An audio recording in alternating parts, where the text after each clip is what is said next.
خلق الله السماوات والأرض وما بينهما إلا بالحق وأجل مسمى وإن كثيرا من الناس بلقاء ربهم لكافرون أولم يسيروا في الأرض فينظروا كيف كان عاقبة الذين من قبلهم كانوا أشد منهم قوة وأثاروا الأرض وعمروها أكثر مما عمروها وجاءتهم رسلهم بالبينات فما كان الله ليظلمهم ولكن كانوا أنفسهم يظلمون ثم كان عاقبة الذين أساءوا السوء أن كذبوا بآيات الله وكانوا بها يستهزئون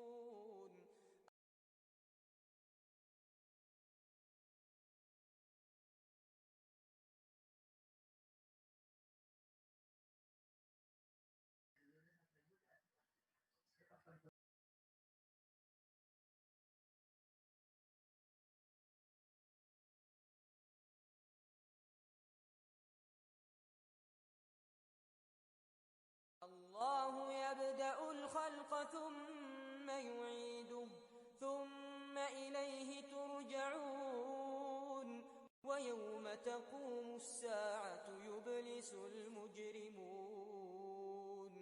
ولم يكن لهم من شركائهم شفعاء وكانوا بشركائهم كافرين ويوم تقوم الساعة يومئذ يتفرقون فأما الذين آمنوا وعملوا الصالحات فهم في روضة يحبرون وأما الذين كفروا وكذبوا بآياتنا ولقاء الآخرة فأولئك في العذاب محضرون فسبحان الله حين تمسون وحين تصبحون وله الحمد في السماوات والأرض وعشيا وحين تظهرون يخرج الحي من الميت ويخرج الميت من الحي ويحيي الأرض بعد موتها وكذلك تخرجون ومن آياته أن خلقكم من تراب ثم إذا أنتم بشر تنتشرون ومن آياته أن خلق لكم من أنفسكم أزواجا لتسكنوا إليها وجعل بينكم مودة ورحمة إن في ذلك لآيات لقوم يتفكرون ومن آياته خلق السماوات والأرض sebentar lagi ya Ustaz ya. Menunggu tadi ada sedikit masalah teknis. إن في ذلك لآيات للعالمين ومن آياته منامكم بالليل والنهار وابتغاؤكم من فضله إن في ذلك لآيات لقوم يسمعون ومن آياته يريكم البرق خوفا وطمعا وينزل من السماء ماء فيحيي به الأرض بعد موتها إن في ذلك لآيات لقوم يعقلون ومن آياته أن تقوم السماء والأرض بأمره ثم إذا دعاكم دعوة من الأرض إذا أنتم تخرجون وله من في السماوات والأرض كل له قانتون وهو الذي يبدأ الخلق ثم يعيده وهو أهون عليه وله المثل الأعلى في السماوات والأرض وهو العزيز الحكيم ضرب لكم مثلا من أنفسكم هل لكم مما ملكت أيمانكم من شركاء فيما رزقناكم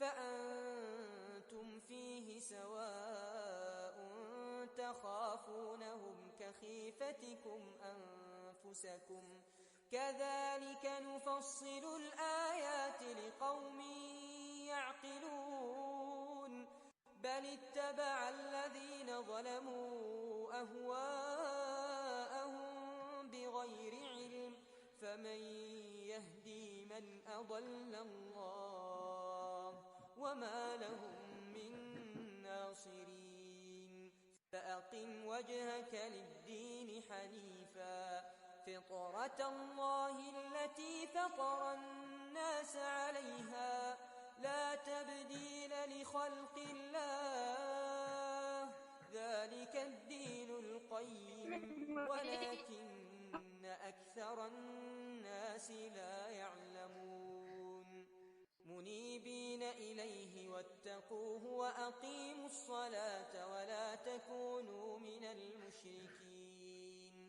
من الذين فرقوا دينهم وكانوا شيعا كل حزب بما لديهم فرحون وإذا مس الناس ضر دعوا ربهم منيبين إليه ثم إذا أذاقهم منه رحمة إذا فريق منهم بربهم يشركون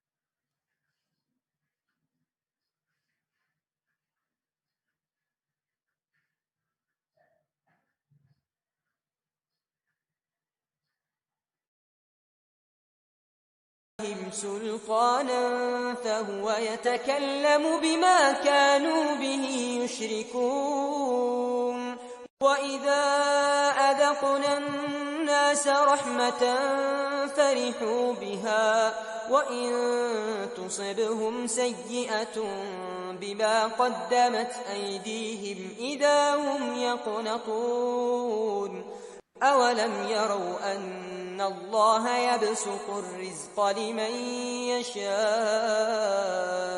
ويقدر إن في ذلك لآيات لقوم يؤمنون فآت ذا القربى حقه والمسكين وابن السبيل ذلك خير للذين يريدون وجه الله وأولئك هم المفلحون وما آتيتم من ربا ليربو في أموال الناس فلا يربو عند الله وما آتيتم من زكاة تريدون وجه الله فأولئك هم المضعفون الله الذي خلقكم ثم رزقكم ثم يميتكم ثم يحييكم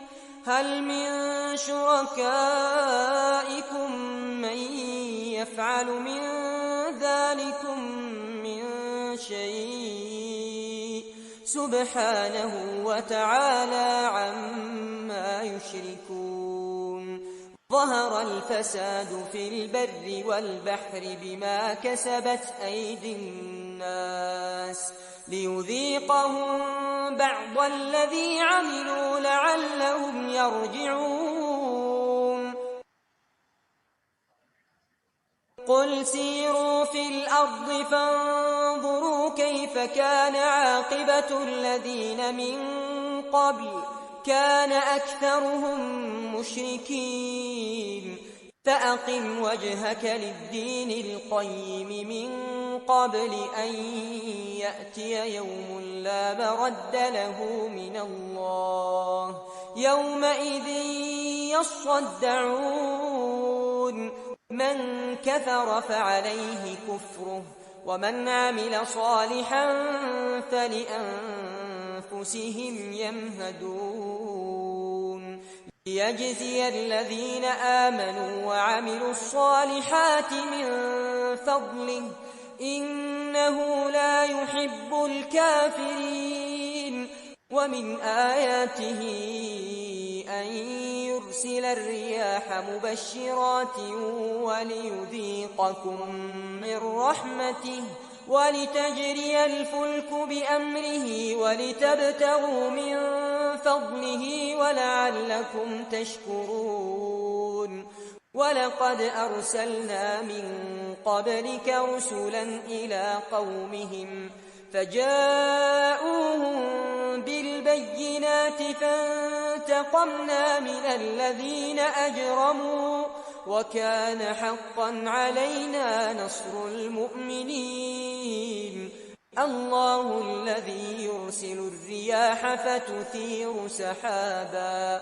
فيبسطه في السماء كيف يشاء ويجعله كسفا فترى الودق يخرج من خلاله فإذا أصاب به من يشاء من عباده إذا هم يستبشرون وإن كانوا من قبل أن ينزل عليهم من قبله لمبلسين فانظر إلى آثار رحمة الله كيف يحيي الأرض بعد موتها إن ذلك لمحيي الموتى وهو على كل شيء قدير ولئن أرسلنا ريحا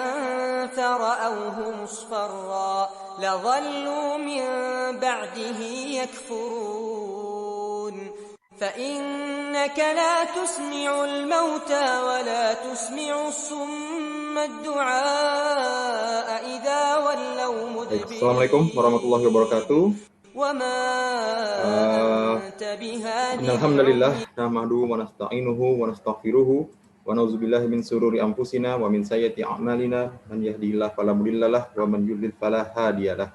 Asyhadu an la ilaha illallah wahdahu la syarikalah wa asyhadu anna Muhammadan abduhu wa rasuluh la nabiyya ba'du. Brother and sister fillah serta sahabat ummah yang menyaksikan acara kita pada hari ini, marilah kita panjatkan puji dan syukur alhamdulillah atas kehadiran Allah Subhanahu wa taala serta segala nikmat iman dan Islam yang tiada nilainya dibandingkan dunia dan seisinya. Salawat serta salam selalu tercurah kepada junjungan kita baginda Rasulullah Muhammad sallallahu alaihi wasallam, para keluarganya, para sahabat serta kita para pengikutnya hingga akhir zaman. Brother dan sister fillah, sebelum acara dimulai kami ingin menyampaikan beberapa hal terkait acara hari ini.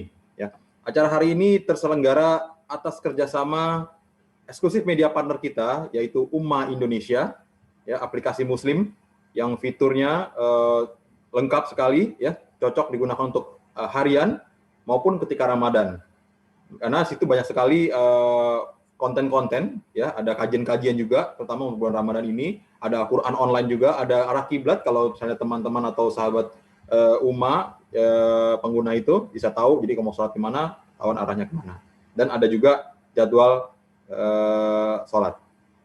Kemudian untuk official wardrobe, kita ada Fatih Indonesia, busana muslim yang keren, trendy, dan cocok dipakai untuk acara-acara agama, ya, mau taklim, atau mau ke masjid, atau mau kumpul-kumpul silaturahmi, bahkan sampai saat nanti lebaran, ya. Busana Fatih Indonesia jadi lebih baik. Dan juga ada community partner kita dari Aula Family, dari Hijratul Kafah, dari Yuk Ngaji Bintaro, Hanah Indonesia, Kajian Khadijah, Kajian Hanami, Kajian Syafiah. Nah, kami ucapkan jazakumullah khairan katsiron untuk kepada pihak-pihak yang telah membantu terlaksananya acara kita pada hari ini. Kami juga ingin menyampaikan beberapa adab atau aturan dalam kajian kita kali ini. Yang pertama, diniatkan dalam hati lillahi ta'ala, teriring doa agar kita dimudahkan dalam memahami ilmu yang nanti disampaikan oleh guru kita, ya, dalam rangka untuk meningkatkan keimanan dan ketakwaan kita serta kecintaan kita terhadap Islam, ya. Untuk kemudian selanjutnya untuk para akhwat atau sister, ya, yang menyaksikan acara ini, nanti untuk videonya bisa di off-kan, ya, selama kajian berlangsung. Kemudian untuk teman-teman juga yang ingin bertanya dan sebagainya, nanti bisa menggunakan fitur Q&A chat, ya, chat saat nanti mau ingin bertanyakan sesuatu. Jadi untuk suaranya di off-kan saja, ya, dinonaktifkan. Dan kemudian karena ini kajian agama, majelis ilmu, ya, tentu gunakanlah bahasa-bahasa atau komentar ketika di chat dengan yang baik. Ya, ini merupakan rangkaian dari episode 6 episode kajian dari The Superpower, ya. Kali ini kita berada di episode keempat, yaitu Umayyad The Great Expansion. Nah, expansion bersama guru kita tetap Ustadz Salman Iskandar, ya. Beliau merupakan seorang pakar sejarah Islam, ya. Kajian ini juga dapat ditonton secara live di aplikasi Ummah Indonesia. Silahkan download di Play Store nanti, ya, kalau buat yang belum, ya. Serta YouTube channel kita di Nyeruput Kopi. Jangan lupa untuk selalu like dan subscribe. Oke, ini ada apa sih di episode 4 ini? Ya, kemarin kita sempat membahas mengenai fasenya Rasulullah, kemudian ada fasenya Khulafa ar-Rasyidin, gitu, ya. Nah, sekarang kita berlanjut ke Umayyad. Nah, Umayyad ini kalau bahasa umumnya orang adalah Umayyah, dinasti Umayyah. Nah, apa saja pencapaian-pencapaian atau peradaban-peradaban yang ditinggalkan yang oleh dinasti ini, nanti kita akan dengarkan dari Ustadz kita langsung, ya. Oke, sebelum mulai kita coba saksikan dahulu video trailer untuk episode 4 kali ini. Baik, silakan.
Tadi video trailernya, wah, cukup ini ya, cukup wow ya. Oke, baik, kita sapa dulu Ustadz kita. Assalamualaikum, Ustadz.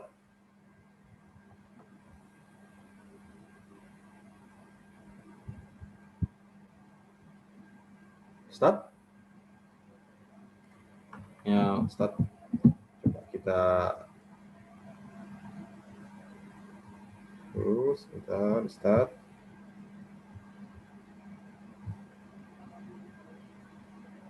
Oh, sepertinya ada sedikit kendala di Ustadz.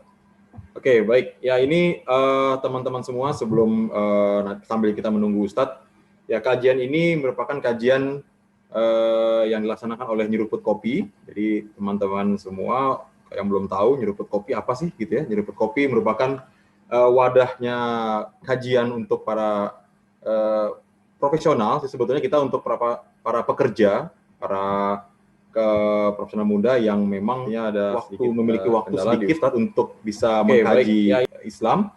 Jadi kita wadahi dengan nama Nyeruput Kopi. Nyeruput Kopi sendiri merupakan singkatan dari nyeritain serunya seputaran konsep Islam. Ya, kita biasanya dalam setiap kajian tersebut kumpulnya bukan di majelis taklim yang resmi seperti masjid dan sebagainya, tapi kita lebih ke tempat-tempat kafe atau tempat-tempat ngopi. Jadi kita bicara mengenai Islam dengan kondisi atau suasana yang santai, gitu ya, suasana yang santai. Nah, di Nyeruput Kopi sendiri kita saat ini fokus ya kepada bagaimana ya tadi sharing-sharing terhadap ilmu kajian-kajian yang sederhana saja gitu. Sebentar ini Ustadz sudah. Oke, jadi kalau teman-teman semua yang ingin ya bergabung dengan Nyeruput Kopi, silakan ke Instagram kami di @nyeruput.kopi ya. Nanti di situ ada informasi-informasi mengenai kegiatan Nyeruput Kopi. Assalamualaikum Ustadz. Waalaikumsalam warahmatullahi. Alhamdulillah. Apa kabar Ustadz? Alhamdulillah baik, Mas. Masya Allah Ustadz. Nih kita sekarang sudah ada di episode keempat nih Ustadz. Mengenai Umayyah nih. Ya kemarin kita sempat belajar mengenai fase Rasulullah sudah ada gitu ya. Kemudian fase Khulafaur Rasyidin. Dan itu kan sudah cukup wow gitu ya, membuat kita sebagai umat Islam aja bangga sekali. Ini superhero, super powernya Islam gitu ya. Zaman dulu tuh, wah, kayak sekarang tuh nggak ada apa-apanya kalau kita bilangnya sudah negara adidaya, si A, si B, si C. Nah, sekarang kita lanjut lagi nih Ustadz, ke Umayyad nih, ya kan? Ini pasti pencapaiannya lebih besar lagi ini kan pasti, harusnya gitu ya Ustadz ya. Nah, untuk itu kita semua pasti teman-teman semua yang ada di menyaksikan Zoom dan juga di UMA Indonesia pengen tahu dong seperti apa pencapaian peradaban dari Umayyad ini atau Umayyah kita sebutnya gitu ya. Untuk itu langsung Anda persilakan ke Ustadz untuk bisa menyampaikan materi kali ini. Tafadhol Ustadz. Ya, terima kasih Bang Roli. Bismillahirrahmanirrahim. Assalamualaikum warahmatullahi wabarakatuh. Alhamdulillahirabbil alamin. Alhamdulillahilladzi arsala rasulahu bil huda wa dinil haqq lidhirahu 'ala dini kullihi wa kafa billahi syahida. Asyhadu an la ilaha illallah wa asyhadu anna Muhammadan abduhu wa rasuluhu la nabiyya ba'dah. Allahumma sholli ala Muhammad wa ala ali Muhammad kama shallaita ala Ibrahim wa ala ali Ibrahim fil alamin innaka Hamidum Majid.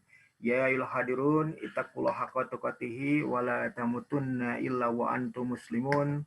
Qala Allah Ta'ala fil kitabil karim, a'udzu billahi minasyaitonir rajim. Bismillahirrahmanirrahim. Wal tandur nafsun ma qaddamat lighad. Al-ayah mabadu. Alhamdulillahirabbil alamin. Segala puji hanyalah milik Allah yang telah mengutus rasulnya Rasulullah Muhammad sallallahu alaihi wasallam dengan membawa petunjuk hidup yang benar yaitu Al-Qur'anul Karim dan agama yang unggul yaitu Al-Islam untuk dimenangkan atas semua agama yang ada, atas semua aturan hidup yang ada, walaupun orang-orang musyrik, munafik dan kafir tidak akan pernah meridhoinya. Dan hanya Allah sajalah yang menjadi saksi atas kemenangan Islam dan umatnya. Kemudian tidak lupa salawat dan salam semoga tetap tercurah limpahkan kepada Nabiullah Rasulullah Muhammad SAW, kepada para keluarganya, kepada para sahabatnya, dan umumnya kepada kita semuanya kaum muslim wal mukmin yang senantiasa menjadikan Islam sebagai pedoman kehidupan dan yang senantiasa menjadikan Rasulullah SAW sebagai uswah, sebagai qudwah, sebagai suri tauladan yang baik di dalam menjalani aktivitas keseharian kita sebagai seorang muslim. Alhamdulillah ikhwan ahwat, sahabat, brother and sister nyeruput kopi, dan juga sahabat Ummah rahimakumullah ya dimanapun berada. Alhamdulillah di kesempatan yang berbahagia ini kita kembali dipertemukan oleh Allah Subhanahu wa taala dalam keadaan sehat walafiat, tak kurang satu apapun, di majelis yang insya Allah dimuliakannya, yaitu di majelis ilmu, karena kita sudah sangat paham bahwasanya thalabul ilmi fardhatun ala kulli muslimin. Menuntut ilmu itu merupakan kewajiban bagi kita selaku kaum muslim.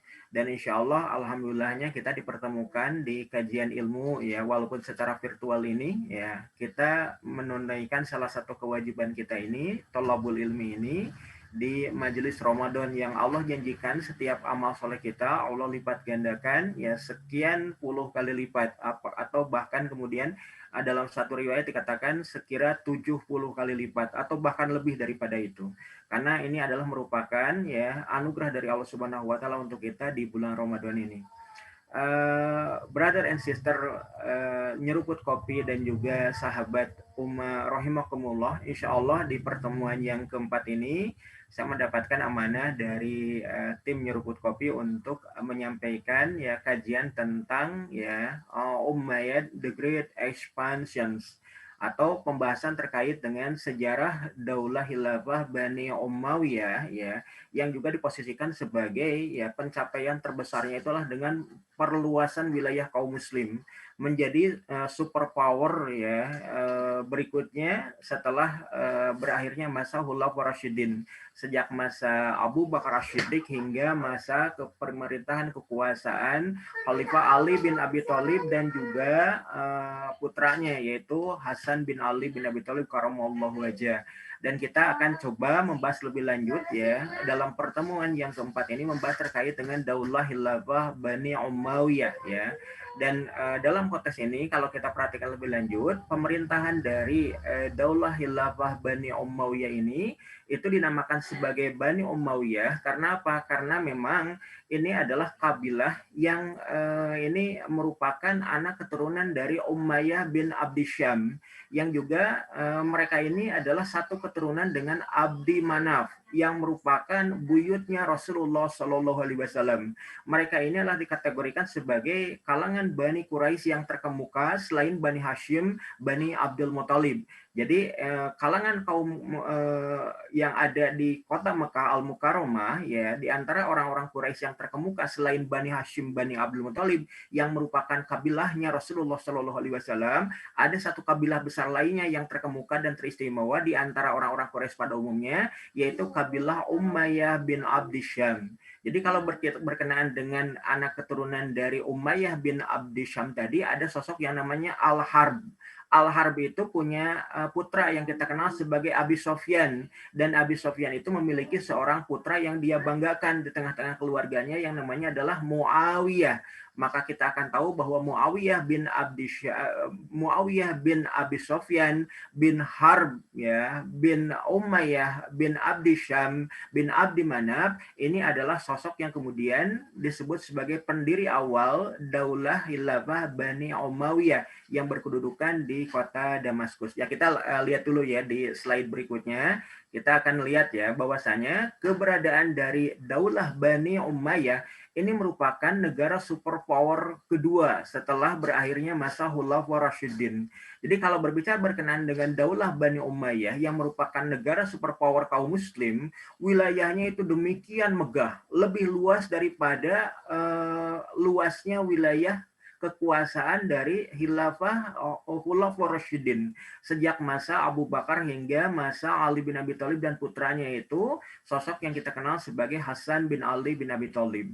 Jadi keberadaan dari pemerintahan Daulah Bani Umayyah itu terbentang dari wilayah barat yang kita lihat itu adalah wilayah Andalusia, wilayah semenanjung Iberia, Hispania, Catalonia yang kita kenal sebagai wilayah Spanyol dan Portugal hari ini, itu membentang ya dari mulai di wilayah barat di Eropa Barat yang kita kenal sebagai wilayah Spanyol hari ini sampai membentang ke wilayah timur yang itu merupakan, kalau kita perhatikan di wilayah selatan itu adalah wilayah Sungai Indus yang meliputi wilayah Pakistan, Kashmir, dan juga wilayah Hindia yang ada di wilayah bagian utaranya. Kemudian di wilayah utaranya merupakan wilayah Asia Tengah yang kita kenal juga sebagai wilayah Transoksonia atau yang kita kenal sebagai wilayah yang meliputi wilayah Afghanistan, Turkmenistan, kemudian juga Kazakhstan, dan juga wilayah Uzbekistan. Dan itu adalah merupakan wilayah ya paling timur yang dikuasai oleh pemerintahan Daulah Khilafah Bani Umayyah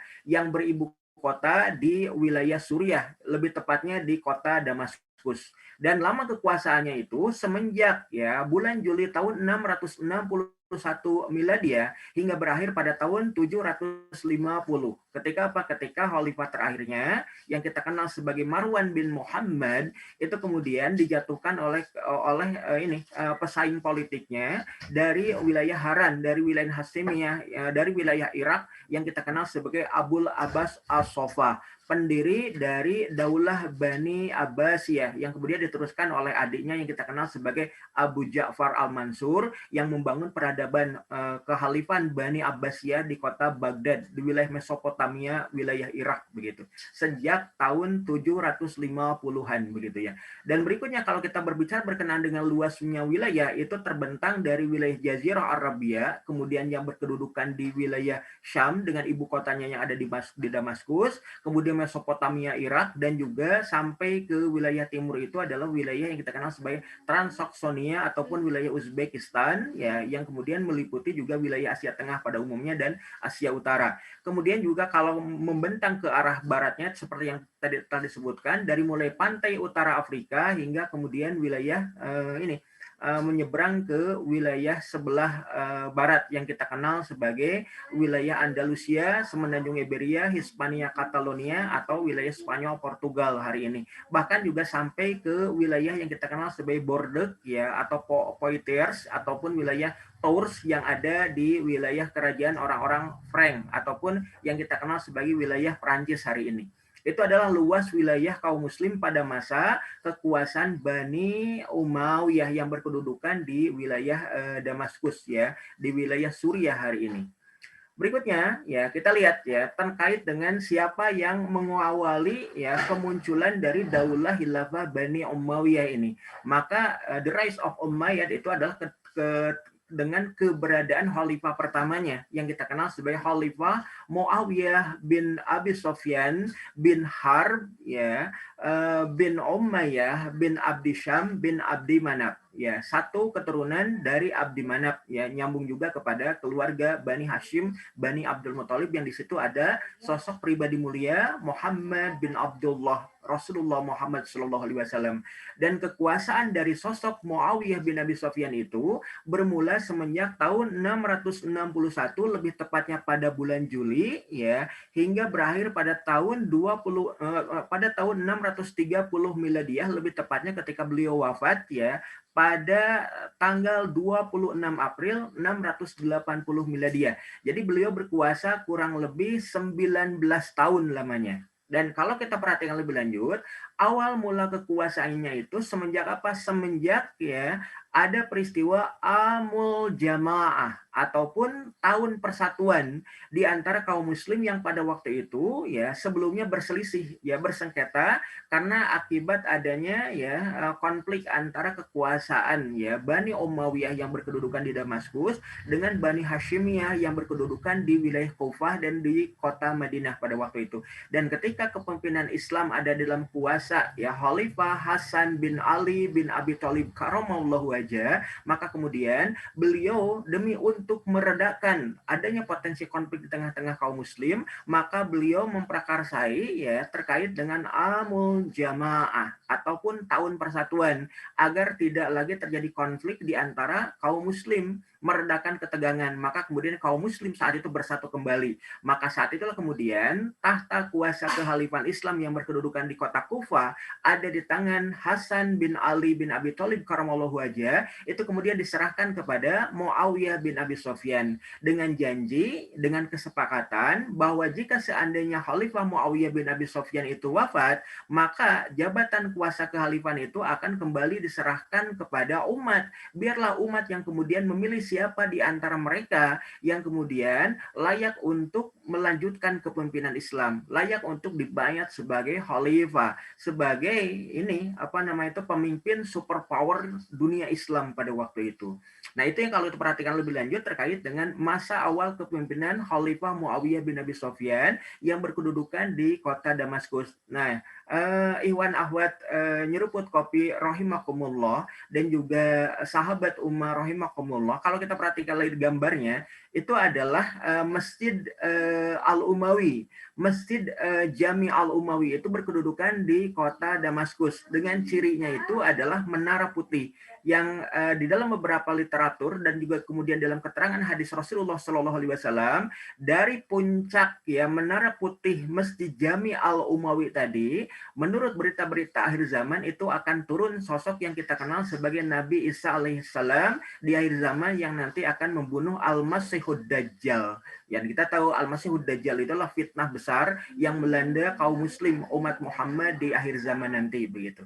Nah, namun kaum muslim punya penangkalnya, yaitu apa? Dengan keberadaan Isa alaihissalam yang turun ya dengan dihantarkan oleh para malaikat, dan turunnya itu adalah di puncak menara ya putih Masjid Jami Al-Umawi yang berkedudukan di kota Damaskus hari ini dan masih tegak berdiri hingga hari ini. Nah, terkait dengan keberadaan Muawiyah bin Abi Sufyan, kemudian ketika kita akan mengetahui bahwasanya sosok beliau ini adalah sosok yang istimewa dan terkemuka di antara kaumnya, dan beliaulah yang kemudian terpilih untuk menjadi pemimpin pertama Daulah Khilafah Bani Umayyah yang berkedudukan di kota Damaskus. Karena apa? Karena ternyata Muawiyah bin Abi Sufyan bin Harb tadi ini juga termasuk seorang mukri dan natiknya Rasulullah Shallallahu Alaihi Wasallam. Maknanya adalah apa? Mukri itu adalah pembaca Al-Quranul Karim. Kenapa? Karena beliau itu adalah sosok yang kemudian fasih ya berbahasa Arab, kemudian juga fasih membacakan Quran secara tartil begitu ya.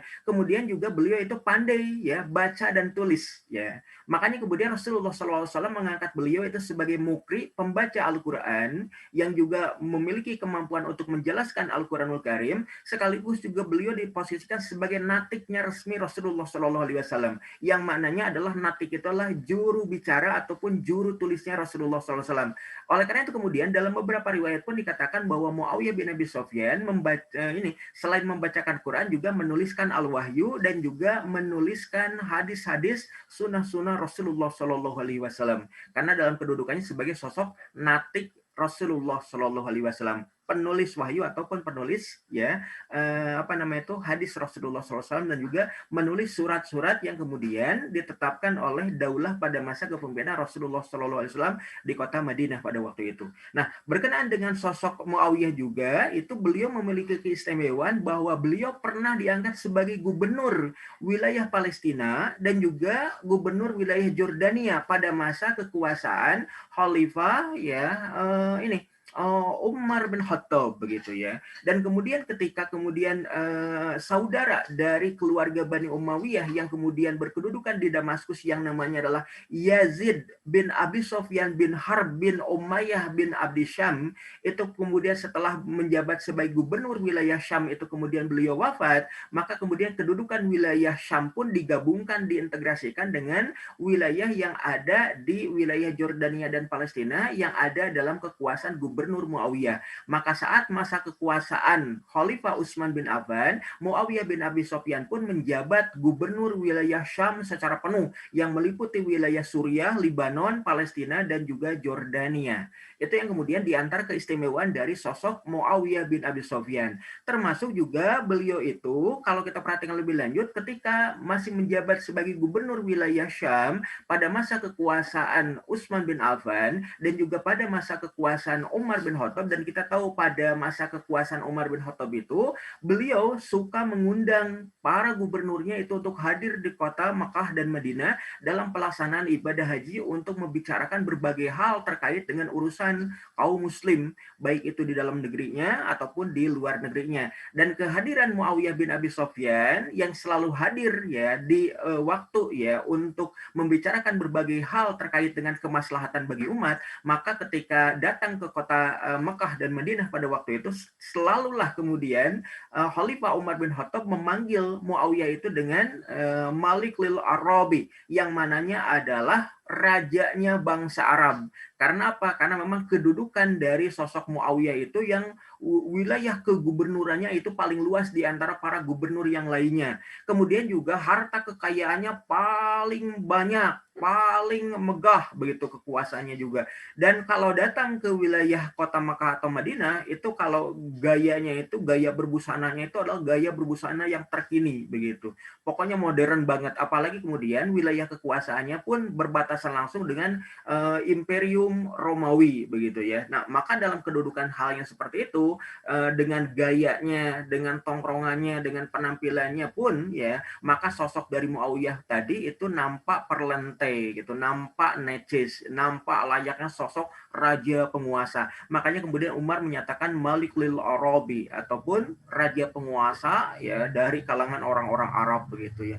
Dan kemudian juga kita tahu bahwa Muawiyah bin Abi Sufyan itu orangnya royal gitu. Siapapun yang kemudian meminta bantuan kepada beliau, beliau itu selalu antusias menyambut bantuannya. Ya, dari mulai harta benda yang beliau keluarkan sendiri ataupun tenaganya yang kemudian bisa dia upayakan untuk membantu meringankan ya apa yang kemudian diminta tolong oleh saudara mukminnya. Itulah sosok Muawiyah bin Abi Sufyan. Hingga kemudian beliau memiliki banyak pengikut di wilayah Syam, terutama di wilayah kota Damaskus di wilayah Suriah pada waktu itu begitu ya. Nah, kemudian juga pada masa kepemimpinan Khalifah Utsman bin Affan, Muawiyah bin Abi Sufyan pun ini adalah gubernur wilayah Syam, gubernur wilayah Damaskus Suriah yang kemudian memohon meminta izin kepada Khalifah Utsman bin Affan yang juga merupakan sepupunya. Karena apa? Karena Utsman bin Affan itu anak dari Affan ya bin Umayyah bin Abdisam bin Abdi Manaf begitu. Jadi itu merupakan sepupu langsung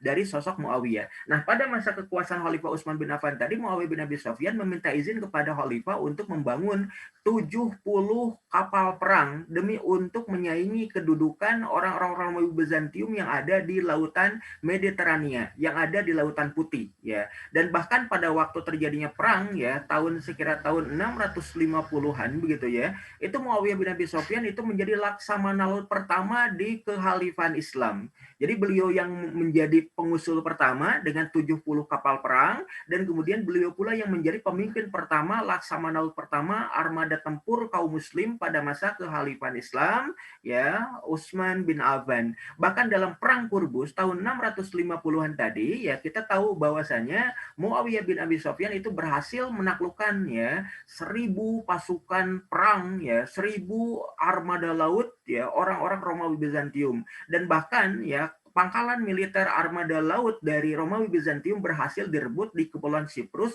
oleh sosok Muawiyah bin Abi Sufyan. Makanya kemudian tidak heran sosok yang kemudian mendirikan daulah Bani Umayyah di kota Damaskus Suriah itu adalah sosok yang terkemuka di antara kalangan Bani Quraisy. Bahkan di antara kalangan Bani Quraisy yang kemudian dikisahkan bahwasanya keumuman di antara mereka tadi ya di kalangan orang-orang Bani Umayyah dari kalangan Quraisy itu mereka berkenan memeluk Islam itu pasca terjadinya Fathul Makkah, maka sebagaimana pengakuan Muawiyah sendiri bahwa dia telah beriman kepada Allah dan Rasulnya itu sekira 1 atau 2 tahun sebelum terjadinya pembebasan kota Mekah. Yaitu apa? Ketika terjadinya perjanjian Hudaibiyah antara orang-orang Quraisy dengan Rasulullah Shallallahu Alaihi Wasallam. Ya, sekira 1 atau 2 tahun sebelum terjadinya Fathul Makkah. Beliau langsung mendatangi Rasulullah Shallallahu Alaihi Wasallam dan kemudian menyatakan keimanannya. Namun ketika pulang lagi kembali ke kota Mekah, beliau menyembunyikan keimanan keislamannya. Sebagaimana paman Rasulullah yang kita kenal sebagai Abbas bin Abdul Muthalib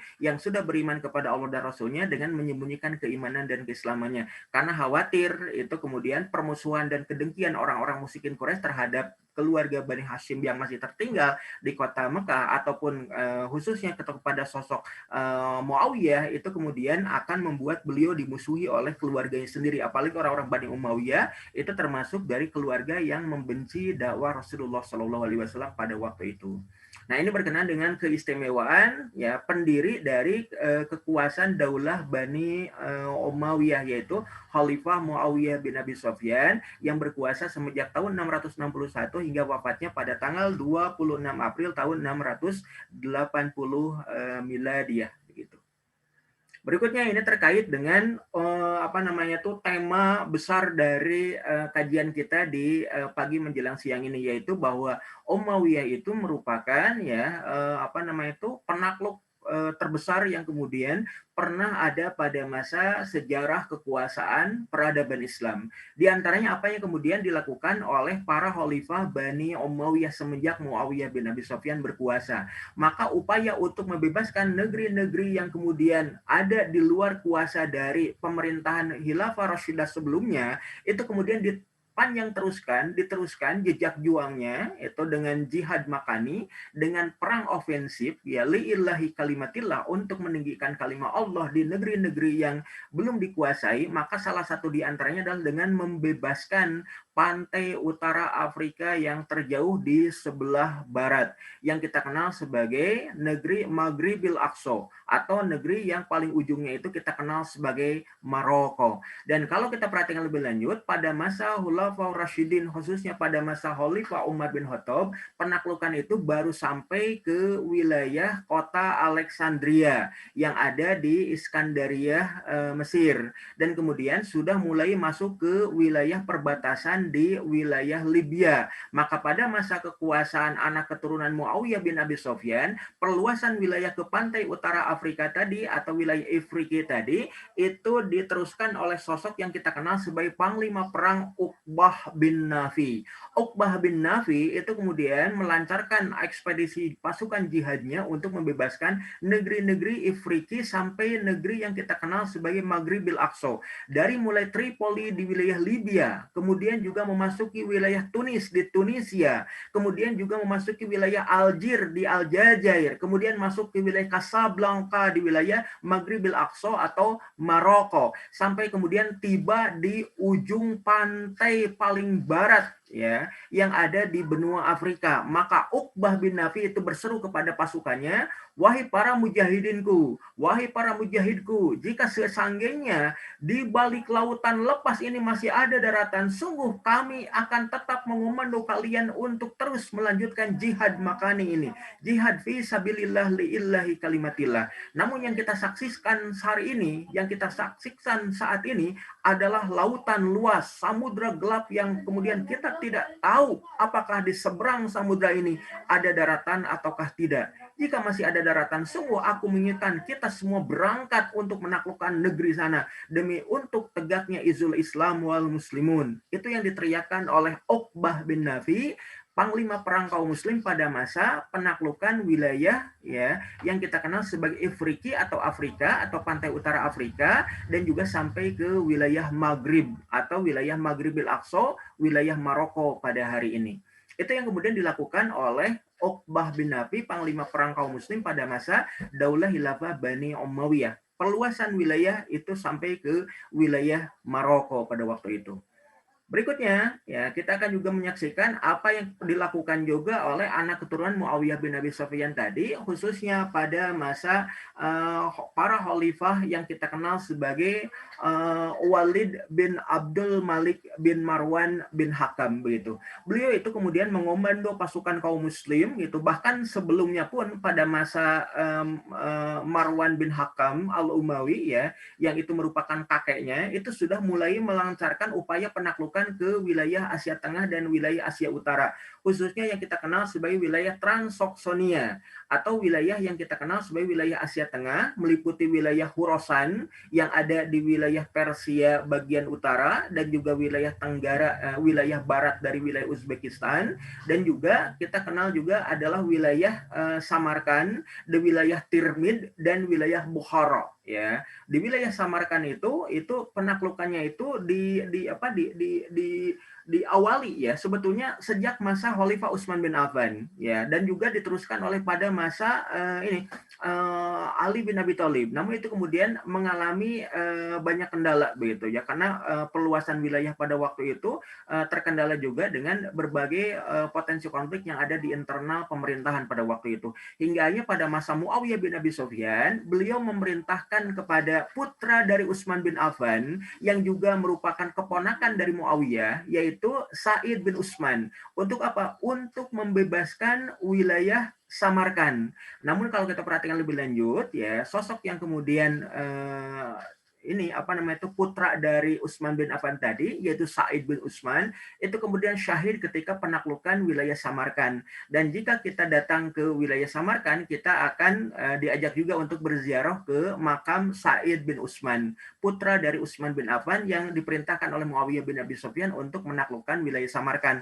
Namun juga pada waktu itu wilayah Samarkand masih kemudian dikuasai oleh orang-orang Turki dan Mongol yang dikenal sebagai pasukan liar, pasukan nomad, pasukan biadab yang juga sangat kuat gitu. Dan ternyata ya akhirnya kemudian pada masa sosok yang dikenal sebagai ya Qutaibah bin Muslim itu berhasil ya membebaskan wilayah Samarkand, membebaskan wilayah Tirmid, membebaskan wilayah Bukhara. Itu yang kemudian dilakukan oleh ini Qutaibah bin Muslim. Itu setelah delegasi yang kemudian diutus oleh Muawiyah bin Abi Sufyan itu mengalami ya kegagalan untuk menaklukkan wilayah Samarkand. Namun pada masa berikutnya ketika masa Yazid bin Muawiyah, kemudian masa Muawiyah bin Yazid, kemudian masa Marwan bin Hakam dengan gubernur wilayahnya yang sangat kuat pada waktu itu yang kita kenal sebagai Hajjaj bin Yusuf, maka melalui Qutaibah bin Muslim itu perluasan wilayah sudah sampai ke wilayah Transoksiania atau wilayah Asia Tengah, Asia Utara hari ini, meliputi wilayah Uzbekistan, meliputi wilayah Persia bagian utara, wilayah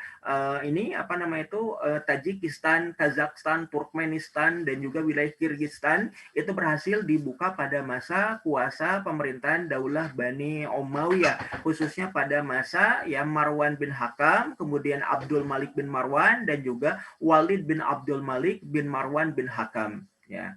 Berikutnya ya kita lihat juga penaklukan yang dilakukan juga oleh Daulah Khilafah Bani Umayyah, khususnya yang ada di wilayah timur, yaitu pembebasan wilayah Sind ya atau wilayah Sindu ya. Yang kita kenal wilayah Sindu itu meliputi wilayah Pakistan hari ini, kemudian juga wilayah Kashmir dan sebagian wilayah Hindia Utara, atau kalau kita perhatikan sekarang wilayah Hindia Utara itu meliputi wilayah provinsi Uttar Pradesh ya, yang juga di situ dulunya ya pada periode berikutnya pada abad ke-15 hingga abad ke-19 itu dikuasai oleh pemerintahan kekuasaan Daulah Mogul atau Mughal, atau juga kita kenal sebagai Moghulistan, kekuasaan Mongol Muslim yang kemudian berkuasa di wilayah Hindia begitu. Nah, pembebasannya itu oleh sosok yang dikenal sebagai Muhammad bin Al-Qasim.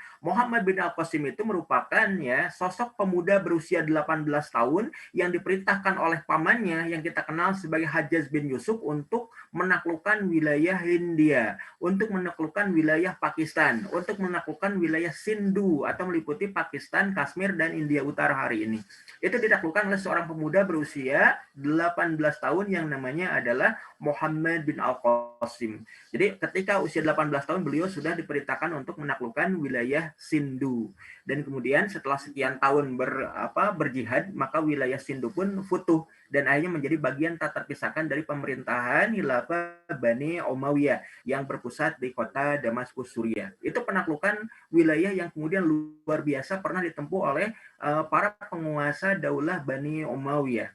Berikutnya, kisah yang kemudian luar biasa pula pada masa Daulah Khilafah Bani Umayyah, khususnya pada masa kekuasaan Khalifah ya Al-Walid bin Abdul Malik bin Marwan bin Hakam Al-Umawi.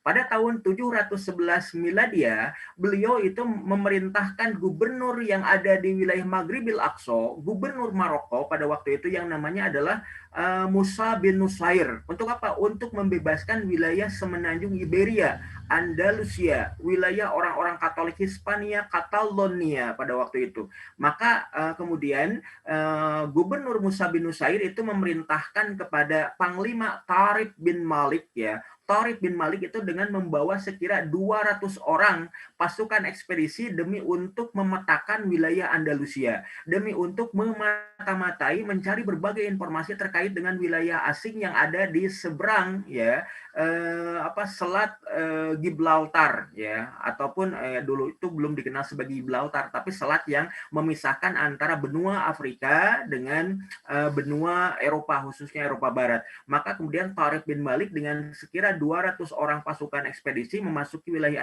Andalusia, dan sekian bulan itu memata-matai berbagai hal terkait dengan keberadaan ya komunitas manusia orang-orang Katolik yang ada di wilayah Andalusia. Setelah selesai masanya, maka kemudian beliau kembali pulang ke wilayah Casablanca, ke wilayah Maghribil Aqsa untuk menemui Gubernur Musa bin Nusair. Maka segala hal kemudian itu disampaikan kepada Gubernur Musa bin Nusair. Maka kemudian setelah itu pada tahun 711 juga ya, pada sekira bulan Ramadan ya, pada hari Jumat yang mulia, Gubernur Musa bin Nusair itu mengutus ya panglima perang berikutnya yang kita kenal sebagai Tariq bin Ziyad dengan membawa sekira 7.000 pasukan muslim dari wilayah Maghribil Aqsa, orang-orang Arab dan orang-orang Berber, orang-orang pantai utara Afrika, untuk menyeberang ke wilayah yang dikenal sebagai Jabal at-Tariq atau Gibraltar. Begitu itu kalau kita perhatikan gambarnya, ini adalah wilayah tempat di mana dulu ya pasukan Tariq bin Ziyad ya dengan membawa 7.000 pasukan itu mendarat di wilayah perbukitan. Dan setelah menaiki wilayah perbukitan, setelah menyeberangi ya lautan, maka kemudian langsung menuju wilayah yang kita kenal sebagai Semenanjung Iberia, ke wilayah wilayah tengah, demi untuk mendekati wilayah ibu kota ya orang-orang kerajaan Visigoth atau Visigotik ya, yang pada waktu itu dikuasai oleh maharajanya atau kita kenal sebagai Raja Gregoric, atau dikenal juga sebagai Raja Roderick begitu. Dan pada waktu itu pasukan Gregoric itu dengan menyiagakan 100.000 pasukan demi untuk menghalau 7.000 pasukan yang dipimpin oleh Tariq bin Ziyad. Namun ternyata dalam perang yang terjadi pada tanggal 28 Ramadan bertepatan dengan tahun 711 Miladiah tadi, maka ternyata 7.000 pasukan Tariq bin Ziyad mampu memukul mundur dan menghancurkan 1.000 tentara ataupun pasukan dari orang-orang Gotik atau Visigotik ya, Visigoth, yang dipimpin oleh raja mereka, Raja Roderick, atau yang kita kenal sebagai sosok penguasa yang ada di wilayah Toledo. Maka kemudian setelah menaklukkan, menghancurkan 100.000 pasukan Roderick ya atau Gregoric tadi, maka pada tahun 712 pasukan Tariq bin Ziyad sudah memasuki wilayah Toledo, wilayah yang kita kenal merupakan ibu kota pemerintahan orang-orang Katolik Visigotik begitu, dan kemudian menjadikan wilayah Toledo itu sebagai pusat pemerintahan Daulah Bani Umayyah yang berkedudukan di wilayah yang kita kenal sebagai Andalusia. Dan setelah itu kemudian sekira 12.000 pasukan tambahan dikirimkan pula oleh Gubernur Musa bin Nusair dengan melibatkan panglima berikutnya yang kita kenal sebagai Tariq bin Malik, dan juga bahkan ya Gubernur Musa bin Nusair ikut terlibat dalam penaklukan Andalusia. Maka wilayah Al-Majrito atau Madrid hari ini pun tunduk pada tahun 712. Kemudian juga ya peperangan berikutnya itu sampai ke wilayah Tours, Poitiers yang ada di wilayah Prancis Selatan pada tahun 632 Miladiah. Dan ekspedisi pasukan kaum muslim pada waktu itu dipimpin oleh panglima perangnya Abdurrahman Al-Ghafiqi. Dan pasukan kaum muslim itu tertahan di wilayah Tours. Jadi wilayah kaum muslim terakhir yang kemudian mampu itu kemudian bertahan ya itu sampai di wilayah Prancis Selatan pada tahun 632. Dan sejak itu kemudian kaum muslim tidak lagi meluaskan wilayah hingga ke wilayah Eropa Barat ataupun Eropa Tengah berikutnya. Kenapa? Karena mereka kemudian dipukul mundur oleh pasukan orang-orang Frank, oleh Charles Martel dari Kekaisaran Prancis pada waktu itu. Jadi kalau kita perhatikan lebih lanjut ya, wilayah Andalusia itu futuh semenjak tahun 711. Dan sejak itu kalau kita perhatikan lebih lanjut, kaum muslim itu hidup sekira 7 abad ya, hingga berakhir pada tahun 700 dari mulai tahun 711 hingga tahun 1492 ketika keemiran kaum muslim yang terakhir yang ada di wilayah Granada ya, yang ada di wilayah Istana Alhambra itu diusir paksa ya oleh penguasa Katolik. Jadi Emir Boabdil atau Muhammad Abu Abdillah yang ke-12 dari dinasti An-Nasr atau Al-Ahmar itu diusir paksa untuk meninggalkan wilayah Andalusia dan meninggalkan Granada dan menyerahkan Istana Alhambra kepada ya Kaisar Ferdinand ya dari Aragon dan Ratu Isabel dari Kastilia ya, penguasa orang-orang Katolik pada waktu itu. Dan itu terjadi pada tahun 1492. Maka semenjak itulah kemudian Reconquista, penaklukan kembali, itu mengalami masa finalnya oleh orang-orang Katolik. Dan setelah itu mereka melakukan upaya pemaksaan kepada penduduk Muslim dan penduduk Yahudi untuk bermigrasi ya keluar dari Andalusia, atau mereka dipaksa untuk ya menjadi orang Katolik sebagaimana kebanyakan orang-orang Hispania Catalonia pada waktu itu. Ya. Berikutnya kita lihat apa yang kemudian juga prestasi yang diraih oleh Daulah Bani Umayyah. Maka pada masa kekuasaan Bani Umayyah juga ada kekuasaan paling terkemuka, paling megah, paling istimewa, yaitu pada masa kekuasaan Khalifah Umar bin Abdul Aziz yang berkuasa semenjak tahun 717 hingga tahun 720. Kurang lebih 2 atau 3 tahun masa kekuasaan ya Khalifah Umar bin Abdul Aziz tadi yang disebutkan di dalam kitab Tarikh Al-Khulafa yang merupakan karya istimewa dari Imam Jalaluddin As-Suyuti, itu bahwasanya puncak kemegahan, kejayaan, kegemilangan, dan keistimewaan Daulah Bani Umayyah itu ada dalam kekuasaan Khalifah Umar bin Abdul Aziz. Maka Khalifah Umar bin Abdul Aziz tadi itu merupakan puncak kejayaan dan kesejahteraan di mana tidak ada satu orang rakyat pun yang kemudian dikategorikan sebagai sosok yang berhak untuk menerima zakat. Karena apa? Saking makmurnya, saking sejahteranya rakyat itu. Karena bahkan ketika ada ya petugas yang ditugaskan oleh khalifah untuk membagikan harta dari Baitul Mal kepada orang miskin, ternyata tidak ada seorang pun yang merasa diri miskin. Dan bahkan beliau menyatakan bahwa sesungguhnya Khalifah Umar bin Abdul Aziz itu telah memberikan kesejahteraan dan kemakmuran bagi kami, rakyat pemerintahan Islam di bawah naungan Daulah Bani Umayyah di kota Damaskus. Itu yang terjadi. Nah, langkah-langkah strategis yang dilakukan oleh Umar bin Abdul Aziz pada waktu itu diantaranya adalah menyelesaikan kasus-kasus internal yang ada di pemerintahan kekuasaan. Sejak masa Muawiyah bin Abi Sufyan hingga masa Sulaiman bin Abdul Malik bin Marwan bin Hakam. Itu kemudian berbagai masalah dari khalifah pertama sampai ke khalifah yang ke-8, itu masalah-masalah yang diselesaikan satu demi satu oleh Umar bin Abdul Aziz. Kemudian juga beliau segera mengintegrasikan pula wilayah-wilayah yang kemudian dikhawatirkan memicu terjadinya disintegrasi dengan pemerintahan pusat yang ada di Damaskus. Itu yang dilakukan oleh Umar bin Abdul Aziz.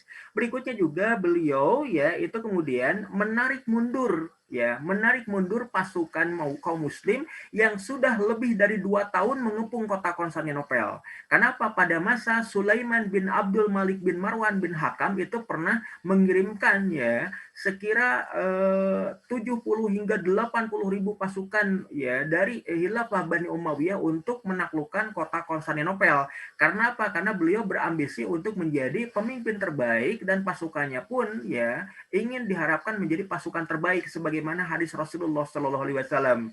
Ya la tuhtahannal Konstantinia ala yaji rojulin falani'mal amiru amiruha walani'mal jaistu dalikal jais. Sungguh kota Konstantinopel itu akan dibuka oleh seorang laki-laki, maka sebaik-baik pemimpin adalah pemimpin yang menaklukkan kota itu. Dan sebaik-baik pasukan adalah pasukan yang menaklukkan kota itu. Dan itu yang diharapkan oleh Sulaiman bin Abdul Malik bin Marwan bin Hakam al-Umawi.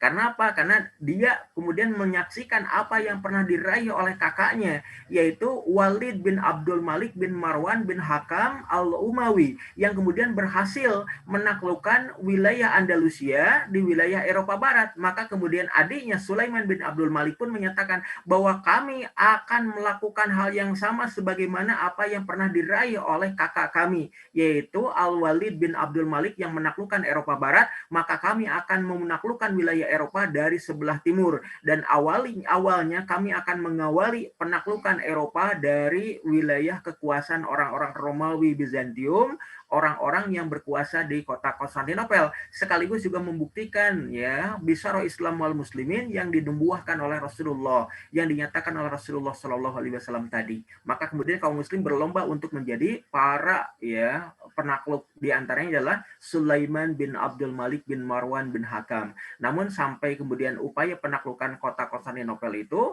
beliau sudah keburu wafat pada tahun 717 dan kedudukannya digantikan oleh Khalifah Umar bin Abdul Aziz.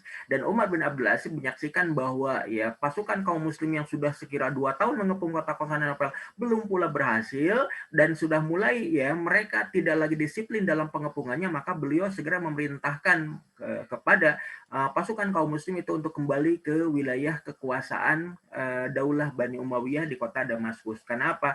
Karena dibutuhkan segera untuk mengatasi berbagai masalah yang ada di internal kekuasaan Daulah Bani Umayyah pada waktu itu. Itu yang dilakukan oleh Umar bin Abdul Aziz. Berikutnya juga beliau dengan penuh keadilan, beliau juga selalu memperhatikan kinerja dari para gubernurnya di setiap wilayah. Maka beliau senantiasa mempertahankan para gubernur yang adil dan kemudian mengganti para gubernur yang dikenal tidak amanah atau bahkan kemudian berlaku zalim, berlaku aniaya terhadap umat. Maka mereka digantikan oleh para gubernur yang kemudian setelah dikaji oleh Umar bin Abdul Aziz, mereka inilah calon para gubernur yang adil. Maka kemudian para gubernur yang zalim itu diganti oleh para gubernur yang adil, begitu. Itu di antara keadilan di antara yang kemudian dilakukan oleh Khalifah Umar bin Abdul Aziz. Kemudian juga beliau membelanjakan harta Baitul Mal itu dengan sebagaimana mestinya. Tercatat dalam catatan sejarah yang dikutip oleh Imam Jalaluddin As-Suyuti dalam kitab Qari Al-Hulafa, sosok Umar bin Abdul Aziz itu ya, itu tidak sebagaimana para penguasa Bani Umayyah sebelumnya yang mereka memperkaya diri dengan harta Baitul Mal, namun justru kemudian ya Umar bin Abdul Aziz itu membelanjakan semua harta Baitul Mal itu sebagaimana mestinya. Dan ketika tidak ada seorang pun yang layak untuk menerima zakat mal di antaranya, maka kemudian harta dari Baitul Mal tadi dipakai oleh Umar bin Abdul Aziz untuk membiayai para bujang yang ingin menikah. Mahar mereka itu kemudian dibayarkan oleh negara. Kemudian juga bagi para bujang, para lajang, ataupun yang sudah menikah tapi belum memiliki pekerjaan, maka kemudian difasilitasi oleh harta Baitul Mal itu untuk kemudian mereka mendapatkan modal untuk apa mereka bekerja lebih lanjut ya. Kemudian juga bahkan saking banyaknya harta Baitul Mal tadi dialokasikan oleh Khalifah Umar bin Abdul Aziz demi untuk membebaskan perbudakan yang ada di benua Eropa dan juga membebaskan perbudakan yang ada di benua Afrika. Bahkan kemudian yang ada di wilayah Asia ketika mendengar kabar bahwa para penguasa Tiongkok ya, para penguasa Cina daratan pun masih juga memperbudak kalangan orang-orang ini yang teraniaya di wilayah Tiongkok. Itu pun kemudian dibebaskan dengan ya sejumlah harta benda yang dikeluarkan dari Baitul Mal ya, milik pemerintahan kekuasaan kaum muslim pada masa kuasa Bani Umayyah di zaman kekuasaan Khalifah Umar bin Abdul Aziz. Dan kemudian beliau juga adalah menampilkan sosok yang satunya kata ya dengan perbuatan. Artinya apa? Beliau mengatakan A, maka perbuatannya pun A. Beliau mengatakan B, maka perbuatannya B. Artinya apa? Satunya kata dan perbuatan dalam sosok Umar bin Abdul Aziz. Dan ini menjadi teladan dan contoh bagi kalangan Bani Umayyah pada umumnya. Baik itu di generasi sebelumnya ataupun di generasi berikut-berikutnya, para pengganti dari Khalifah Umar bin Abdul Aziz. Satunya kata dan perbuatan yang hingga menjadikan beliau adalah teladan yang baik di antara para penguasa Bani Umayyah, begitu. Berikutnya kita lihat ya, pada masa kekuasaan Daulah Bani Umayyah pun bahkan ini sudah mulai dirancang semenjak kuasa Walid bin Abdul Malik bin Marwan bin Hakam, diteruskan pula oleh penerus berikutnya yang kita kenal sebagai Sulaiman bin Abdul Malik bin Marwan bin Hakam, kemudian diteruskan oleh Khalifah Umar bin Abdul Aziz, kemudian juga diteruskan oleh adik dari Sulaiman bin Abdul Malik bin Marwan bin Hakam yang kita kenal sebagai Yazid bin Abdul Malik bin Marwan bin Hakam. Untuk apa? Mereformasi dan juga merenovasi keberadaan dari Masjidil Aqsa ya, dan juga komplek ya bait suci yang ada di sekeliling kota tua Yerusalem, dan diantaranya adalah dengan membangun Dome of Rock ya, Dome of the Rock di komplek Masjidil Aqsa. Dome of the Rock itu tempat di mana dulu ya sosok yang kemudian disebut sebagai baginda Rasulullah Shallallahu Alaihi Wasallam itu kemudian ya itu berpijak untuk ya mengangkasa dalam peristiwa Mi'raj ya dari Masjidil Aqsa di Yerusalem Palestina menuju Sidratul Muntaha. Maka kalau kemudian kita mengetahui bahwasanya pembangunan Dome of the Rock atau yang dikenal sebagai Dome of the Rock tadi itu adalah kubah yang kemudian ya menaungi ya bebatuan yang ada di bawah kubah tadi. Jadi kalau kita sempat datang ke wilayah Masjidil Aqsa di Yerusalem Palestina dan kemudian kita berkunjung ke masjid ataupun yang kita kenal sebagai kubah yang di atasnya itu berwarna kuning keemasan, persis di bawah kubah itu adalah batu ya, bebatuan begitu. Bahkan kemudian ada terowongan yang masuk ke bagian bawah batu tadi begitu. Bahkan kemudian para jamaah suka menunaikan sholat di bawah dari lorong yang menuju bagian bawah dari batu tadi begitu. Nah, ini kalau kita perhatikan lebih lanjut, Dome of the Rock itu maksudnya adalah kubah batu. Karena apa? Kubahnya itu menaungi bebatuan yang ada persis di bawah kubah tadi, yang disebutkan oleh para sejarawan itu tempat di mana baginda Nabi dulu itu berpijak ya. Untuk apa? Untuk mengangkasa menuju Sidratul Muntaha dalam peristiwa Mi'raj ya, yang kemudian diabadikan juga dalam Quran surat Al-Isra ayat yang pertama terkait dengan peristiwa Isra wal Mi'raj yang dimaksud. Dan pembangunan Dome of the Rock itu dimulai semenjak Walid bin Abdul Malik, kemudian juga Sulaiman bin Abdul Malik, Umar bin Abdul Aziz, dan juga Yazid bin Abdul Malik bin Marwan bin Hakam al-Umawi. Itu yang kemudian yang kita saksikan hari ini ya, tentang keberadaan Masjid Dome of the Rock tadi ya. Ada juga yang menyatakan ini adalah masjid tempat dulu di mana Umar bin Khattab pun ya pernah mengunjungi tempat yang dimaksud begitu. Itu yang kemudian kita kenal sebagai ya masjid yang berkubah kuning keemasan yang itu dibangun pada masa kekuasaan Bani Umayyah begitu. Berikutnya ya di wilayah Andalusia pun berdiri pula kesultanan Islam yang kemudian pada masa di mana pertengahan abad ke-10 hingga abad ke-12 tadi itu kita kenal bahwa wilayah Andalusia itu merupakan puncak peradaan termaju ya, puncak peradaban paling terkemuka di wilayah Eropa pada waktu itu dengan keberadaan Masjid Jami Al-Qurtubah di wilayah Cordoba, dan juga di situ juga ada University of Cordoba begitu. Maka kita tahu bahwa setiap ya para raja penguasa di wilayah Eropa raja, baik itu Eropa Barat, Eropa Tengah hingga Eropa Timur, Eropa Selatan, itu mereka kemudian mengirimkan putra-putra terbaik mereka ya atau putra mahkota di antara kerajaan-kerajaan orang-orang Eropa untuk sekolah di Universitas Cordoba yang ada di wilayah Al-Qurtubah ya, yang ada di wilayah Cordoba hari ini. Kemudian juga yang ada di wilayah Sevilla. Kemudian juga ada yang ada di wilayah Granada. Itu adalah wilayah-wilayah yang kemudian terkemuka dalam sejarah peradaban umat Muslim yang ada di wilayah Andalusia. Dan yang paling terkemuka adalah ketika masa kekuasaan Amir Abdurrahman yang ketiga, yang kemudian menjadi sosok penguasa Khilafah Al-Qurtubah begitu ya. Kemudian juga diteruskan oleh sosok ya Khalifah Al-Mansur begitu. Kemudian juga para pewaris dari kuasa Abdurrahman ketiga dan para pewaris kuasa dari Khalifah Al-Mansur. Mereka inilah yang kemudian diantaranya adalah Khalifah Hisam yang ketiga. Itu pun kemudian menjadi sosok-sosok khalifah terkemuka yang ada di peradaban ya kaum Muslim Bani Umayyah yang berkedudukan di wilayah Andalusia pada waktu itu. Mereka memandu peradaban umat manusia dengan menampakkan ya Islam rahmatan lil alamin. Islam Islam itu adalah merupakan keselamatan, kebaikan, rahmat bagi sekalian alam. Bukan hanya untuk kaum muslim, tapi juga dirasakan pula oleh umat manusia non-Islam sekalipun. Khususnya dari orang-orang ya Katolik Eropa, ataupun orang-orang Protestan, ataupun orang-orang Anglikan, ataupun orang-orang Ortodok, yang mereka berbondong-bondong mengirimkan putra-putra terbaik mereka, para pangeran atau para putra mahkota mereka untuk sekolah di wilayah Sevilla, Cordoba, Granada, ataupun Murcia, termasuk juga di wilayah ini Madrid atau kota Madrid hari ini, yang itu dikuasai oleh pemerintahan kaum muslim, termasuk juga di wilayah Toledo dan wilayah Barcelona, yang semuanya itu menjadi wilayah kaum muslim tak terpisahkan dari pemerintahan Daulah Bani Umayyah. Itu saja mungkin yang bisa saya sampaikan. Insya Allah di pertemuan yang akan datang, di episode yang kelima, kita akan membahas berkenaan dengan Daulah Khilafah Bani Abbasiyah, yang merupakan ya super power yang ketiga ya, pasca Khulafaur Rasyidin, kemudian Bani Abbasiyah, dan kemudian super power yang ketiganya itu adalah ya Daulah Khilafah Bani Abbasiyah. Abbasid, the capital of science and technology. Itu saja. Allahu a'lam bishawab. Billahi taufiq wal hidayah. Assalamualaikum warahmatullahi wabarakatuh. Waalaikumsalam warahmatullahi wabarakatuh. Jazakallah khair Ustadz. Alhamdulillah nih seri The Superpower keempat kita sudah selesaikan nih mengenai Umayyad The Great Expansion. Masya Allah, pencapaian Islam waktu itu ya Ustadz ya.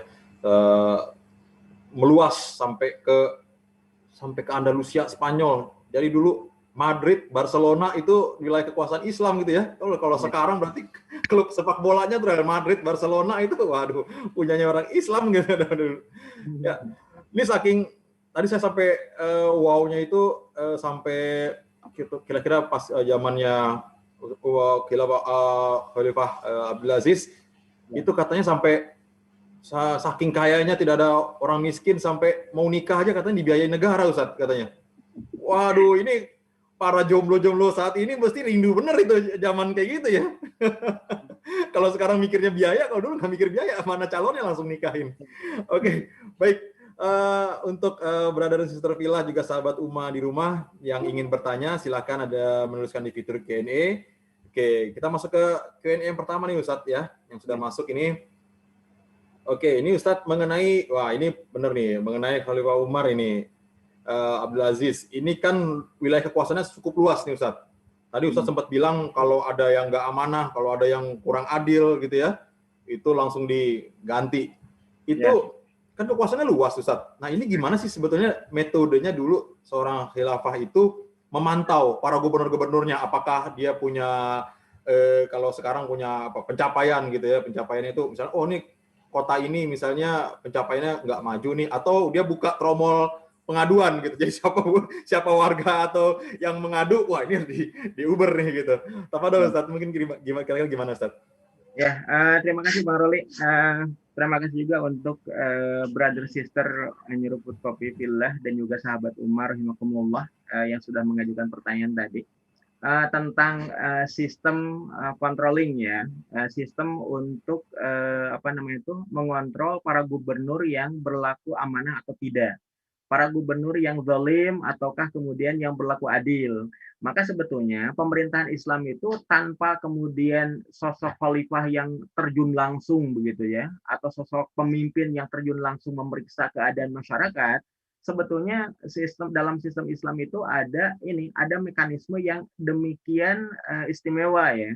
Ada mekanisme yang kemudian sudah berjalan semenjak masa Rasulullah SAW dan dipanjang teruskan oleh para sahabatnya, termasuk juga oleh para khalifah di generasi berikutnya, yaitu apa? Berkenaan dengan keterlibatan masyarakat untuk senantiasa menjaga kondusivitas.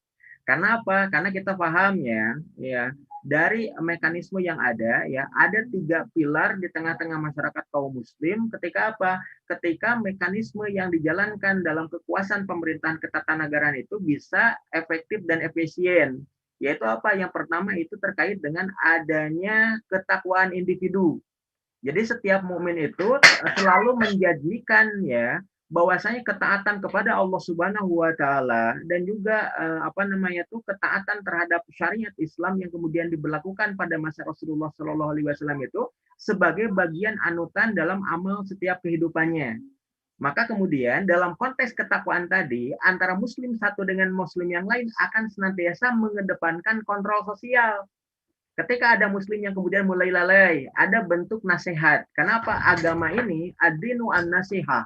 Islam itu merupakan nasihat bagi sesama kaum muslim. Maka ketika kemudian kita menyaksikan ada saudara muslim kita yang mulai lalai, maka tanggung jawab muslim yang lain itu saling mengingatkan. Tausiah bi al-haq, tausiah bi as-sabr. Ya. Kemudian juga dalam konteks ini, ya ketika ada kontrol sosial di tengah-tengah masyarakat untuk senantiasa tetap menjaga kondusivitas, ketaatan kepada Allah, ketaatan kepada syariatnya, ketaatan kepada jalan petunjuk yang dicontohkan oleh Rasulullah Shallallahu Alaihi Wasallam, itu kemudian berjalan secara kondusif dengan adanya kontrol sosial, itu pun kemudian dijaga ya dengan keberadaan pelaksanaan Islam di tengah-tengah masyarakat, ya, dan itu diperintahkan ya oleh pemimpin. Pemimpin ini kemudian diangkat oleh umat, pemimpin ini diangkat sebagai pemimpin oleh umat dengan adanya akad baiat, itu untuk apa? Untuk menjalankan Al-Quran dan Sunnah, menjalankan hukum syariat, menjalankan kitabullah wa sunnat Rasul. Ketika sudah mulai ada penyimpangan, maka kemudian ada bentuk pelaporan kepada khalifah atau kepada pejabat pemerintahan yang ada di wilayah kegubernuran. Atau jika seandainya gubernurnya yang kemudian berlaku tidak amanah atau berlaku tidak adil, maka umat ketika itu langsung menasihati gubernur secara langsung dalam konteks muhasabah lil hukam, menasihati penguasa secara langsung begitu.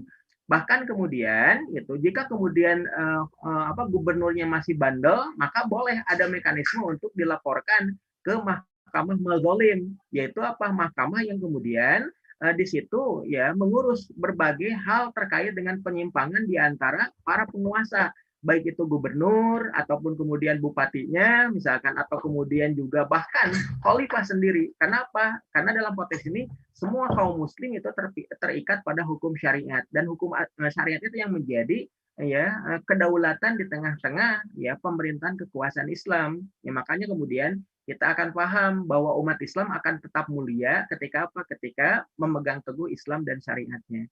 Begitu Bang Roli. Jadi ada mekanisme, ada 3 hal tadi: ketaatan individu, kontrol sosial di tengah-tengah masyarakat, dan pelaksanaan hukum yang kafah, yaitu hukum Islam oleh siapa? Oleh penguasa. Baik itu dari khalifah ya sebagai Amirul Mukminin, pemimpin orang-orang beriman seluruh dunia, sampai kemudian ke level para wali atau gubernur, sampai kemudian ke kalangan amilin yang kita kenal sebagai para camat yang ada di bupati dan camat yang ada di wilayah-wilayah yang lebih kecil begitu.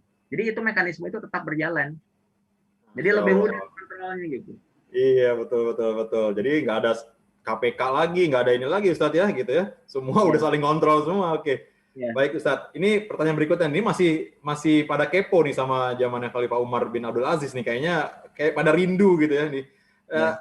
Ini cara pengelolaan Baitul Malnya Ustadz. Ini kan sampai berlimpah ya, mungkin mungkin nih teman-teman nih semua nih yang bertanya nih pengen makmur nih. Kalau makmur, negara suatu makmur, mungkin negara sekitarnya jadi lebih mudah untuk ekspansi karena melihatnya wah di bawah kepemimpinan Islam ini seperti ini berjayanya nih. Ustadz, mungkin ada sedikit gambaran bagaimana pengelolaan Baitul Mal waktu itu sehingga kok bisa sampai berjaya sekali Islam. Terima kasih juga Bang Roli ya atas pertanyaan brother sister dan juga sahabat Ummah ya. Berkenaan dengan mekanisme yang dilakukan oleh Umar bin Abdul Aziz dan juga para khalifah di masa Khulafaur Rasyidin terkait dengan pengelolaan sekaligus juga pendistribusian harta Baitul Mal. Ini contohnya gini, ada masa di mana pada masa kekuasaan Umar bin Khattab, beliau itu kemudian menunjuk langsung para petugas begitu ya, para petugas untuk memungut ya zakat mal, kemudian juga memungut ya harta yang kemudian diperkenankan untuk dikelola oleh kas keuangan negara ya. Itu ketika apa? Ketika dalam ekspedisi pasukan kaum muslim dalam upaya penaklukan wilayah Persia ya, dalam perang Nahawan begitu, dan juga dalam perang ini perang Hodisiyah, maka wilayah Persia itu adalah wilayah yang sangat luas, itu kemudian digabungkan dengan pemerintahan Khulafaur Rasyidin yang berpusat di kota Madinah. Maka pada waktu itu ketika masa awal kuasa dari Umar bin Khattab, pendapatan dari luas wilayah Persia yang kemudian baru digabungkan tadi itu hanya sekira 2,5 juta ya dinar saja. Itu sudah dianggap besar sekali begitu ya. Dan pada masa kekuasaan pada masa kekuasaan Utsman bin Affan, dan kita tahu bahwa Utsman bin Affan itu Bani Umayyah. Karena apa? Antara Affan dengan Abi Sofyan itu adalah sepupuan dari keluarga Umayyah bin Abdi Syam bin Abdi Manaf. Nah, maka kemudian pada masa Utsman bin Affan itu, maka pengelolaan terkait dengan lahan luas yang ada di wilayah orang-orang Persia tadi itu tidak lagi ditunjukkan kepada para petugas, ya, para pemungut, ya, baik itu adalah para pemungut doribah pajak, ya, atau para pemungut khoroj, ya, atau pajak tanah, gitu ya. Kemudian juga ditugaskan kepada para penarik ini itu zakat mal dan lain sebagainya di wilayah taklukan atau wilayah yang kemudian berhasil diintegrasikan, dan masyarakat orang-orang Persia pun kemudian berbondong-bondong memasuki Islam. Maka mereka pun ditarik pula zakat malnya segala macam. Nah, berkenaan dengan persoalan yang dimaksud, ya, maka kemudian Utsman bin Affan itu tidak lagi menugaskan individu-individu yang mengatasnamakan negara, tapi kemudian mempersilahkan kepada keluarganya Bani Umayyah untuk ya ditugaskan oleh Utsman bin Affan untuk mengelola langsung begitu.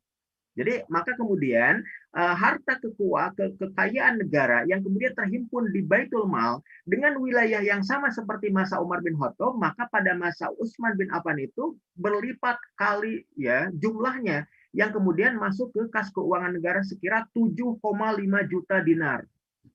Sedangkan masa Umar bin Khattab hanya 2,5. Sedangkan pada masa Utsman itu 7,5. Karena apa? Karena pengawasannya jauh lebih ketat. Kemudian juga penarikannya itu jauh lebih efisien dan efektif begitu ya.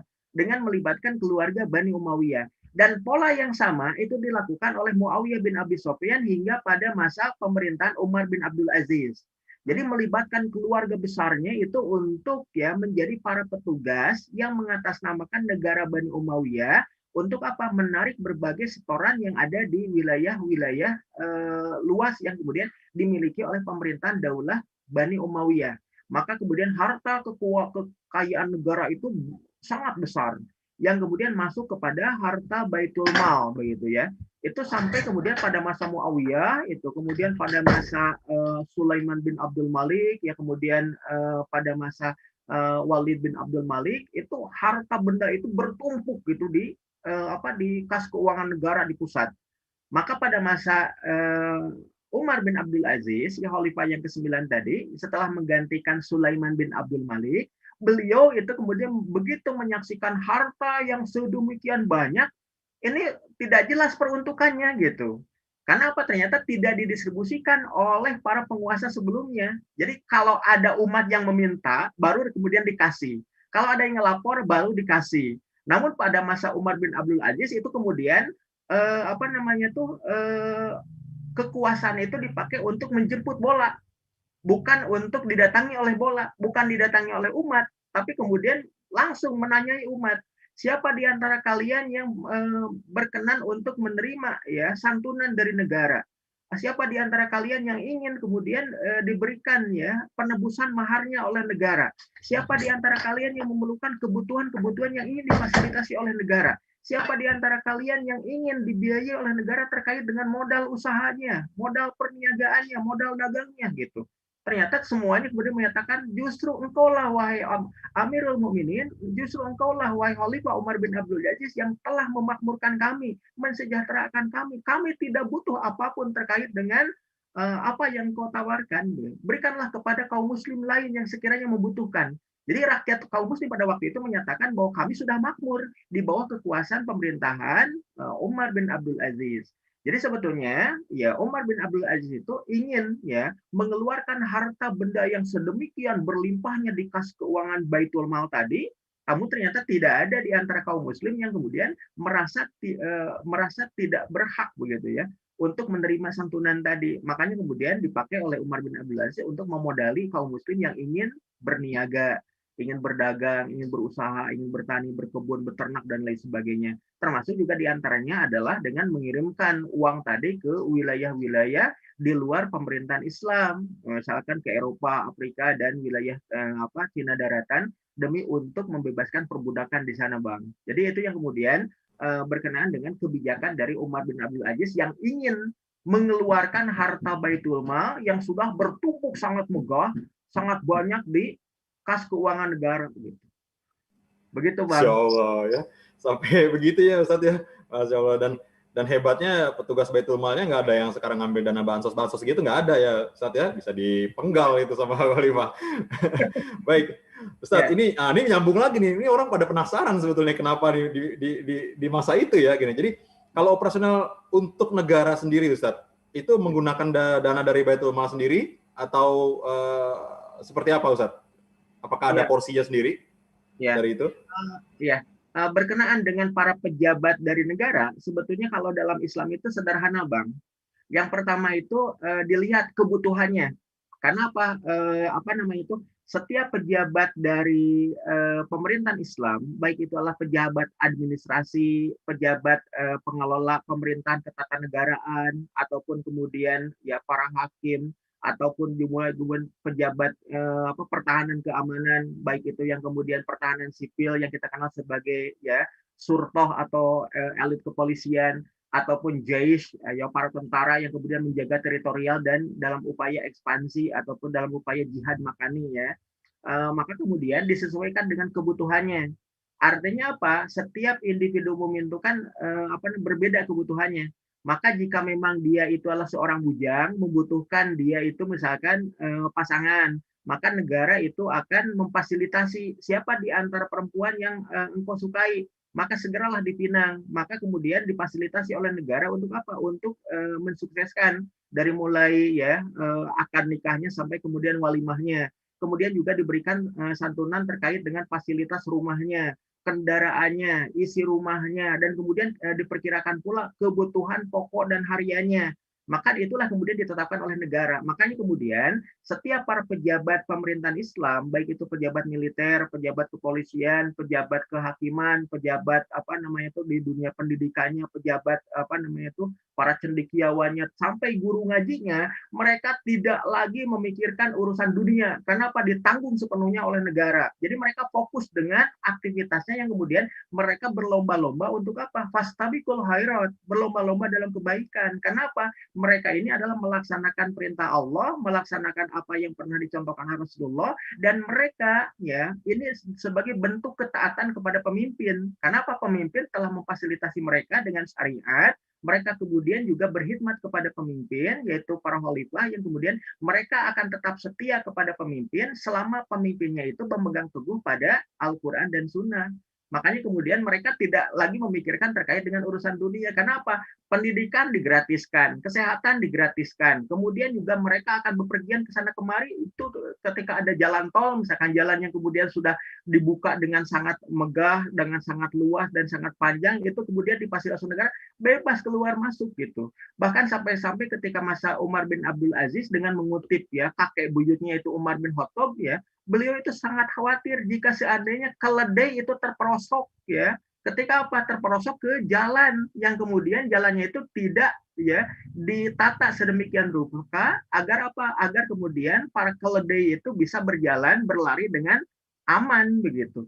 Itu keledai sampai dipikirkan, apalagi penunggang keledainya kan, yaitu manusia begitu.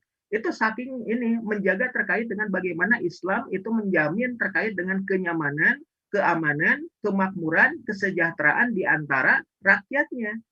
Itu yang kemudian dilakukan oleh para penguasa muslim gitu. Termasuk pada masa kekuasaan Bani Umayyah pada waktu itu. Masya Allah, itu sampai jadi pejabat udah nggak mikirin lagi berlomba-lomba ini ya, yang penting kerja saja dengan baik gitu, semua dipenuhi oleh negara. Masya Allah. Nah ini masih lanjut lagi nih, ada yang bertanya mengenai ini terhadap kondisi saat ini, Ustadz.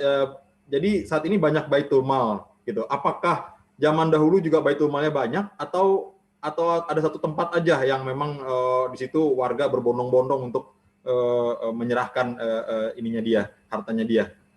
Seperti Ya. apa Ustadz mungkin gambarannya? Nah, berkenaan dengan ini ya, pos Baitul Mal itu sebetulnya terpusat ya, yang ada di di Asimah Daulah, di pusat ibu kota. Namun yang kemudian ditugaskan ya sebagai para penarik ya harta atau para penarik mal tadi ya di wilayah itu juga banyak. Jadi orang-orangnya para petugasnya banyak. Namun dikumpulkan di pusat. Kenapa? Terkait dengan kebijakan dari pemerintahan Islam itu semuanya adalah terpusat ya. Tidak desentralisasi tapi adalah sentralisasi. Jadi semua hal yang kemudian terkait dengan kebijakan politik, kebijakan pemerintahan kekuasaan ketatanegaraan, termasuk juga pengelolaan keuangan negara, itu kemudian terpusat. Dan setelah kemudian terpusat, maka kemudian itu didistribusikan lagi ke wilayah sesuai dengan kebutuhan masing-masing. Jadi misalkan begini Bang, ketika kemudian memerhatikan terkait dengan terkait dengan pengelolaan harta Baitul Mal yang ada di wilayah Syam, itu wilayah yang sangat subur, Bang. Makanya kemudian dikenal juga sebagai fertile crescent atau bulan sabit subur kan. Makanya kemudian perkebunan, pertanian, dan permukiman itu paling banyak dan luas di wilayah Syam. Maka kemakmuran dan kesejahteraan di wilayah Syam itu lebih kuat dibanding dengan wilayah-wilayah kaum muslim yang lain. Nah, sedangkan yang ada di wilayah Jazirah Arabia, misalkan di wilayah Najd khususnya, itu adalah wilayah yang kering, kerontang, gersang, dan penuh dengan pasir dan bebatuan kering. Makanya kemudian di situ mereka itu jumlah penduduknya itu lebih sedikit jika dibanding dengan di wilayah Syam. Maka kebutuhan di wilayah Syam itu kemudian menyesuaikan dengan jumlah ya harta benda yang kemudian beredar di antara mereka. Maka dalam masalah pendistribusian disesuaikan pula dengan masing-masing kebutuhan di setiap wilayah. Jadi ketika misalkan ya wilayah kaum muslim membuka di wilayah di wilayah pantai utara Afrika yang tidak semuanya wilayahnya subur, maka kemudian kebutuhan penduduknya demi untuk menjamin kesejahteraan kemakmuran wilayah tersebut, maka harta benda yang kemudian mereka berikan kepada negara ya dengan terpusat tadi, walaupun jumlahnya sedikit, namun jika kebutuhan mereka itu lebih banyak daripada apa yang telah mereka setorkan, maka itu kemudian oleh pihak negara itu diberikannya itu jauh lebih besar dari apa yang telah mereka sumbangkan kepada negara. Karena apa? Demi untuk menjaga terkait dengan kesejahteraan dan kemakmuran ya masing-masing wilayah. Ya, sedangkan di wilayah Syam itu adalah mereka makmur sejahtera gitu. Bahkan mereka ternyata kebutuhannya sangat sedikit. Karena apa? Karena memang mereka juga sudah kemudian makmur gitu. Akhirnya apa? Akhirnya mereka sangat bahagia ketika apa? Harta yang mereka telah sumbangkan kepada negara itu disumbangkan sebagaimana mestinya didistribusikan ke orang-orang yang ada di wilayah pantai utara Afrika yang lebih memiliki kebutuhan lebih banyak jika dibandingkan dengan orang-orang kaum muslim yang ada di wilayah Syam. Termasuk juga ketika didistribusikan ke wilayah Najd yang ternyata di wilayah Najd lebih membutuhkan kesejahteraan dan kemakmuran jika dibanding dengan orang-orang yang ada di wilayah Syam. Itulah bukti terkait dengan konsep ta'awun, konsep saling tolong-menolong di dalam Islam. Dan kaum muslim yang ada di Syam itu merasa berbahagia ketika apa? Ketika harta yang kemudian yang mereka setorkan ke negara itu didistribusikan sebagaimana mestinya. Begitu, Bang. Masya Allah ya. Jadi pada masa itu yang jomblo happy gitu ya, nggak ada yang fakir miskin gitu ya, orang pada nyumbang, pemerataan ekonomi ya Ustadz ya. Jadi semua wilayah pun jadi yang tadinya walaupun tidak memiliki sumber ekonomi yang sumber-sumber daya alam atau yang lainnya tidak bagus, disubsidi ulang gitu ya Ustadz ya. Masya Allah. Oke Ustadz, nih sekarang pertanyaannya ada dari teman nyeruput di Zoom. Nah kalau begitu Ustadz, bagaimana struktur pemerintahannya gitu? Ini kok bisa rapih gitu ya? Ini gimana nih struktur pemerintahannya? Berlapis-lapisnya itu seperti apa nih Ustadz, sistem pemerintahannya nih? Jadi terima kasih ya untuk teman-teman yang bertanya ya, khususnya yang ada di Zoom begitu. Berkenaan dengan struktur pemerintahan, maka sebetulnya struktur pemerintahan Khilafah Islam itu sebetulnya kalau kita lihat secara umum begitu ya, itu tiada berbeda sebetulnya dengan struktur pemerintahan yang ada hari ini begitu. Dalam arti apa? Pemimpin tertinggi atau penguasa yang kemudian berkuasa penuh untuk menjalankan hukum perundangan itu adalah seorang Amirul Mukminin atau pemimpin orang-orang beriman di seluruh wilayah kaum muslim. Dan dalam terminologi kaum muslim ya, dalam terminologi ahlus sunnah atau sunni itu dimana sebagai khalifah ya. Khalifah itu diambil dari makna Khalifatur Rasul, pengganti Rasul dalam urusan kepemimpinan atas umatnya, atas kaum muslim. Dan umat sepeninggal baginda Nabi Muhammad SAW itu dipimpin oleh para pengganti Rasul dalam urusan kepemimpinannya, yaitu para khalifah, ya, atau Khalifatur Rasul, pengganti Rasulullah SAW dalam bidang pemerintahan kekuasaan dan kepemimpinan atas umatnya. Maka para khalifah ini kemudian membawahi kabinet pemerintahan. Ya, kabinet pemerintahan itu yang kita kenal sebagai para pejabat pemerintahan kekuasaan. Ada misalkan Kementerian Perindustrian, ada Kementerian Dalam Negeri, ada Kementerian Luar Negeri, ada Kementerian Pertahanan Keamanan, ada kementerian ini dan lain sebagainya. Itu kabinet pemerintahan yang kemudian mendapat tugas dan mendapatkan amanah dari pejabat kekuasaan tertinggi yaitu khalifah untuk apa? Sama-sama menjalankan kitabullah wa sunnat rasul. Dan kemudian juga ada mekanisme kontrol. Di situ ada yang kita kenal sebagai majelis umat atau majelis wakil rakyat yang kemudian ya setiap umat itu ya mencalonkan ya wakil-wakilnya untuk apa? Untuk menyampaikan terkait dengan kehendak mayoritas rakyat kepada pemimpin begitu. Dan di situ yang kemudian ya umat pun ikut mengontrol melalui wakil-wakilnya tadi terkait dengan jalannya pemerintahan kekuasaan. Jadi ketika kemudian ya pemerintah sudah mulai lalai ataupun tidak amanah, maka kontrolnya pun ada melalui mekanisme majelis wakil rakyat tadi atau yang kita kenal sebagai majelis umat dengan akad wakalah, akad perwakilan, akad perwalian bahwasanya umat tahu wakilnya siapa saja begitu. Jadi bukan mewakilkan ke partai, tapi mewakilkan langsung kepada ya wakil-wakilnya yang jelas. Dan itu pun disumpah dengan atas nama Allah dengan menjunjung tinggi kitabullah begitu, menjunjung tinggi Al-Qur'anul Karim. Jadi kebayangkan oleh kita bagaimana kontrol sosial itu dijalankan oleh umat melalui wakil-wakilnya tadi. Jadi itu yang kemudian kalau kita perhatikan lebih lanjut ya, di sini bahwa ya dalam pemerintahan kekuasaan Islam, kedaulatan itu ada di tangan hukum syariat. Kedaulatan itu ada di dalam kitabullah wa sunnatur rasul. Sedangkan kekuasaan itu ada di tangan umat. Ya, yang kemudian umat itu mewakilkannya itu kepada penguasa mereka yang dibaiat, yang kemudian dijanji setiai begitu ya. Dengan apa? Dengan akad bahwasanya pemimpin yang kemudian diamanahi jabatan kepemimpinan kekuasaan tadi untuk menjalankan kedaulatan hukum syariat. Begitu. Ya berbeda kan dengan sistem demokrasi kan. Demokrasi itu kan konon katanya ya kedaulatan ada di tangan rakyat, kekuasaan ada di tangan rakyat. Kenyataannya rakyat yang kemudian dikadalin terus-terusan begitu kan. Jadi justru kemudian kedaulatan itu ada di tangan kapital. Kedaulatan itu justru ada di tangan para pemilik modal yang kemudian menentukan berbagai kebijakan untuk menyengsarakan rakyat. Ya itu dalam sistem demokrasi. Nah kalau dalam sistem Islam itu kedaulatan itu ada di tangan kitabullah wa sunnat rasul, kedaulatan itu ada di tangan hukum syariat, kedaulatan itu ada di tangan Allah Subhanahu wa taala, sedangkan kekuasaan itu ada di tangan umat, ada di tangan kaum muslim yang kemudian mengamanahi kekuasaannya tadi itu kepada pemimpin mereka dengan apa? Dengan adanya akad baiat bahwa mereka rakyat akan senantiasa mentaati pemimpinnya ketika pemimpinnya masih memegang teguh kitabullah wa sunnatur rasul. Makanya kemudian pada masa pembaiatan Umar bin Khattab kita tahu ya kisahnya seperti apa yang dikutip oleh Imam As-Suyuti. Bahkan ketika setelah terjadinya akad ya pengakuan ataupun janji setia di antara ahlul hali wal aqdi dan juga umat kepada Umar bin Khattab pada waktu itu tiba-tiba di antara para sahabat ada yang kemudian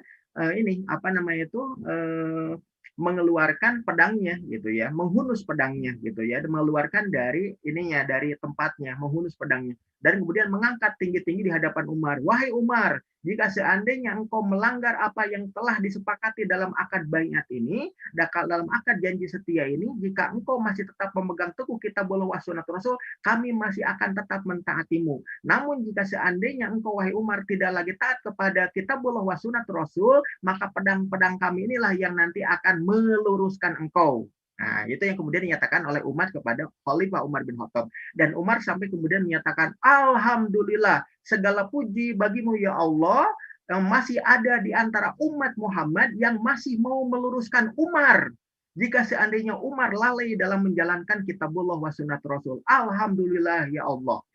Karena apa? Buktinya ini bahwa di antara umat masih ada yang kemudian memegang teguh kitabullah wa sunnat Rasul sebagai bukti keimanan dan ketakwaannya. Dan kita sangat paham apa yang dinyatakan oleh Allah Subhanahu wa taala. Inna akramakum indallahi atqakum.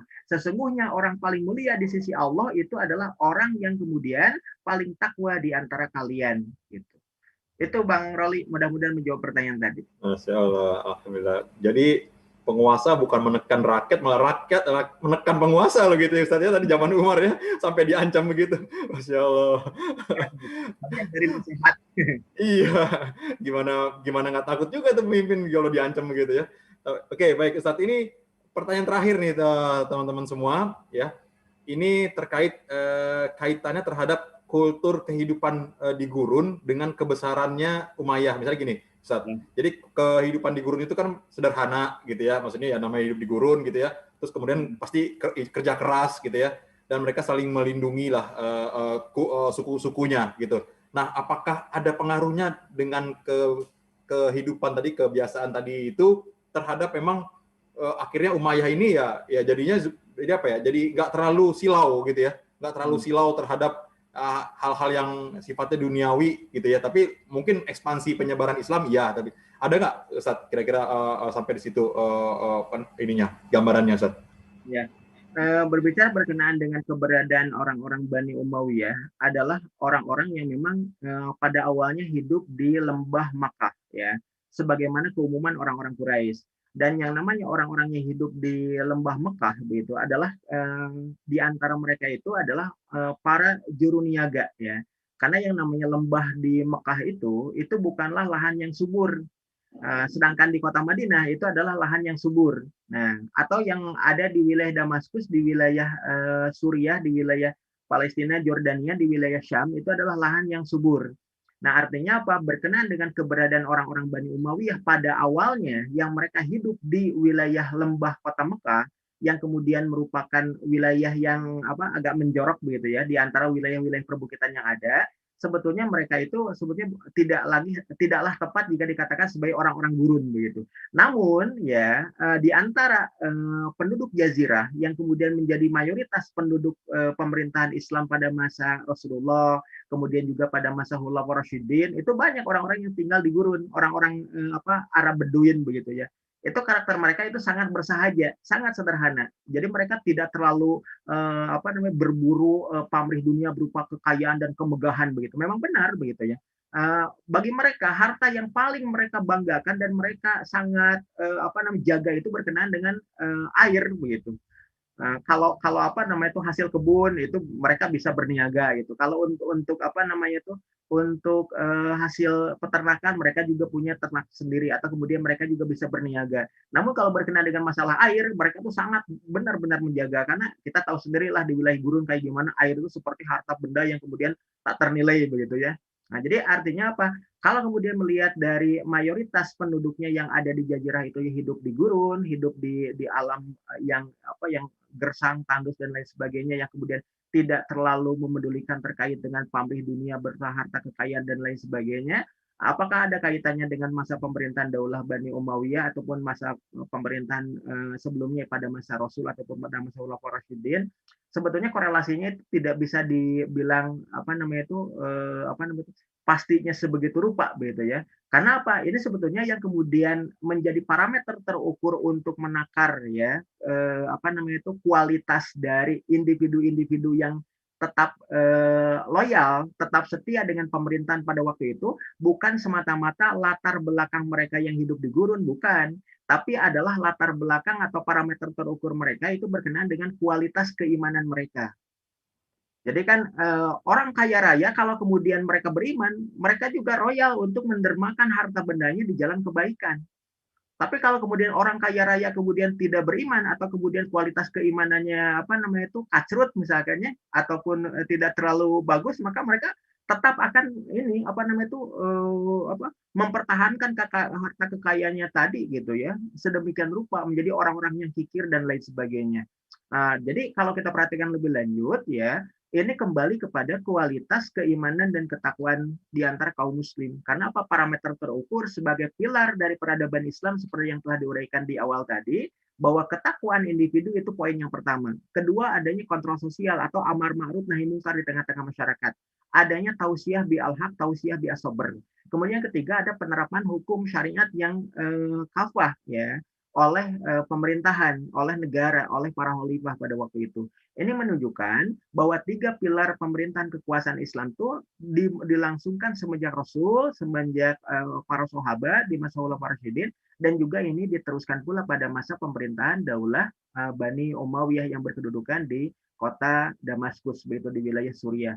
Jadi ini yang kemudian menjadi parameter bagi kita untuk apa? Untuk mengetahui bahwa kehebatan superpower di masa Bani Umayyah tadi, karena apa? Mereka masih tetap memegang teguh 3 hal tadi: ketakwaan individu, kontrol sosial amar ma'ruf nahi munkar di tengah-tengah masyarakat dalam kehidupan sosial mereka, dan kemudian ketiga adanya penerapan hukum syariat kitabullah wa sunnatur rasul oleh penguasa terhadap umat sebagai bagian dari fasilitas untuk tetap mempertahankan Islam rahmatan lil alamin. Kalau karakteristiknya orang-orang Arab Beduin di gurun ataupun orang-orang Arab yang lainnya yang ada di wilayah perkotaan atau di wilayah tempat-tempat subur ataupun mereka para juru niaga, itu hanya ya apa namanya itu salah satu tabiat atau karakteristik yang memang mencirikan ya habit dari masyarakat di tengah-tengah orang-orang Arab pada waktu itu.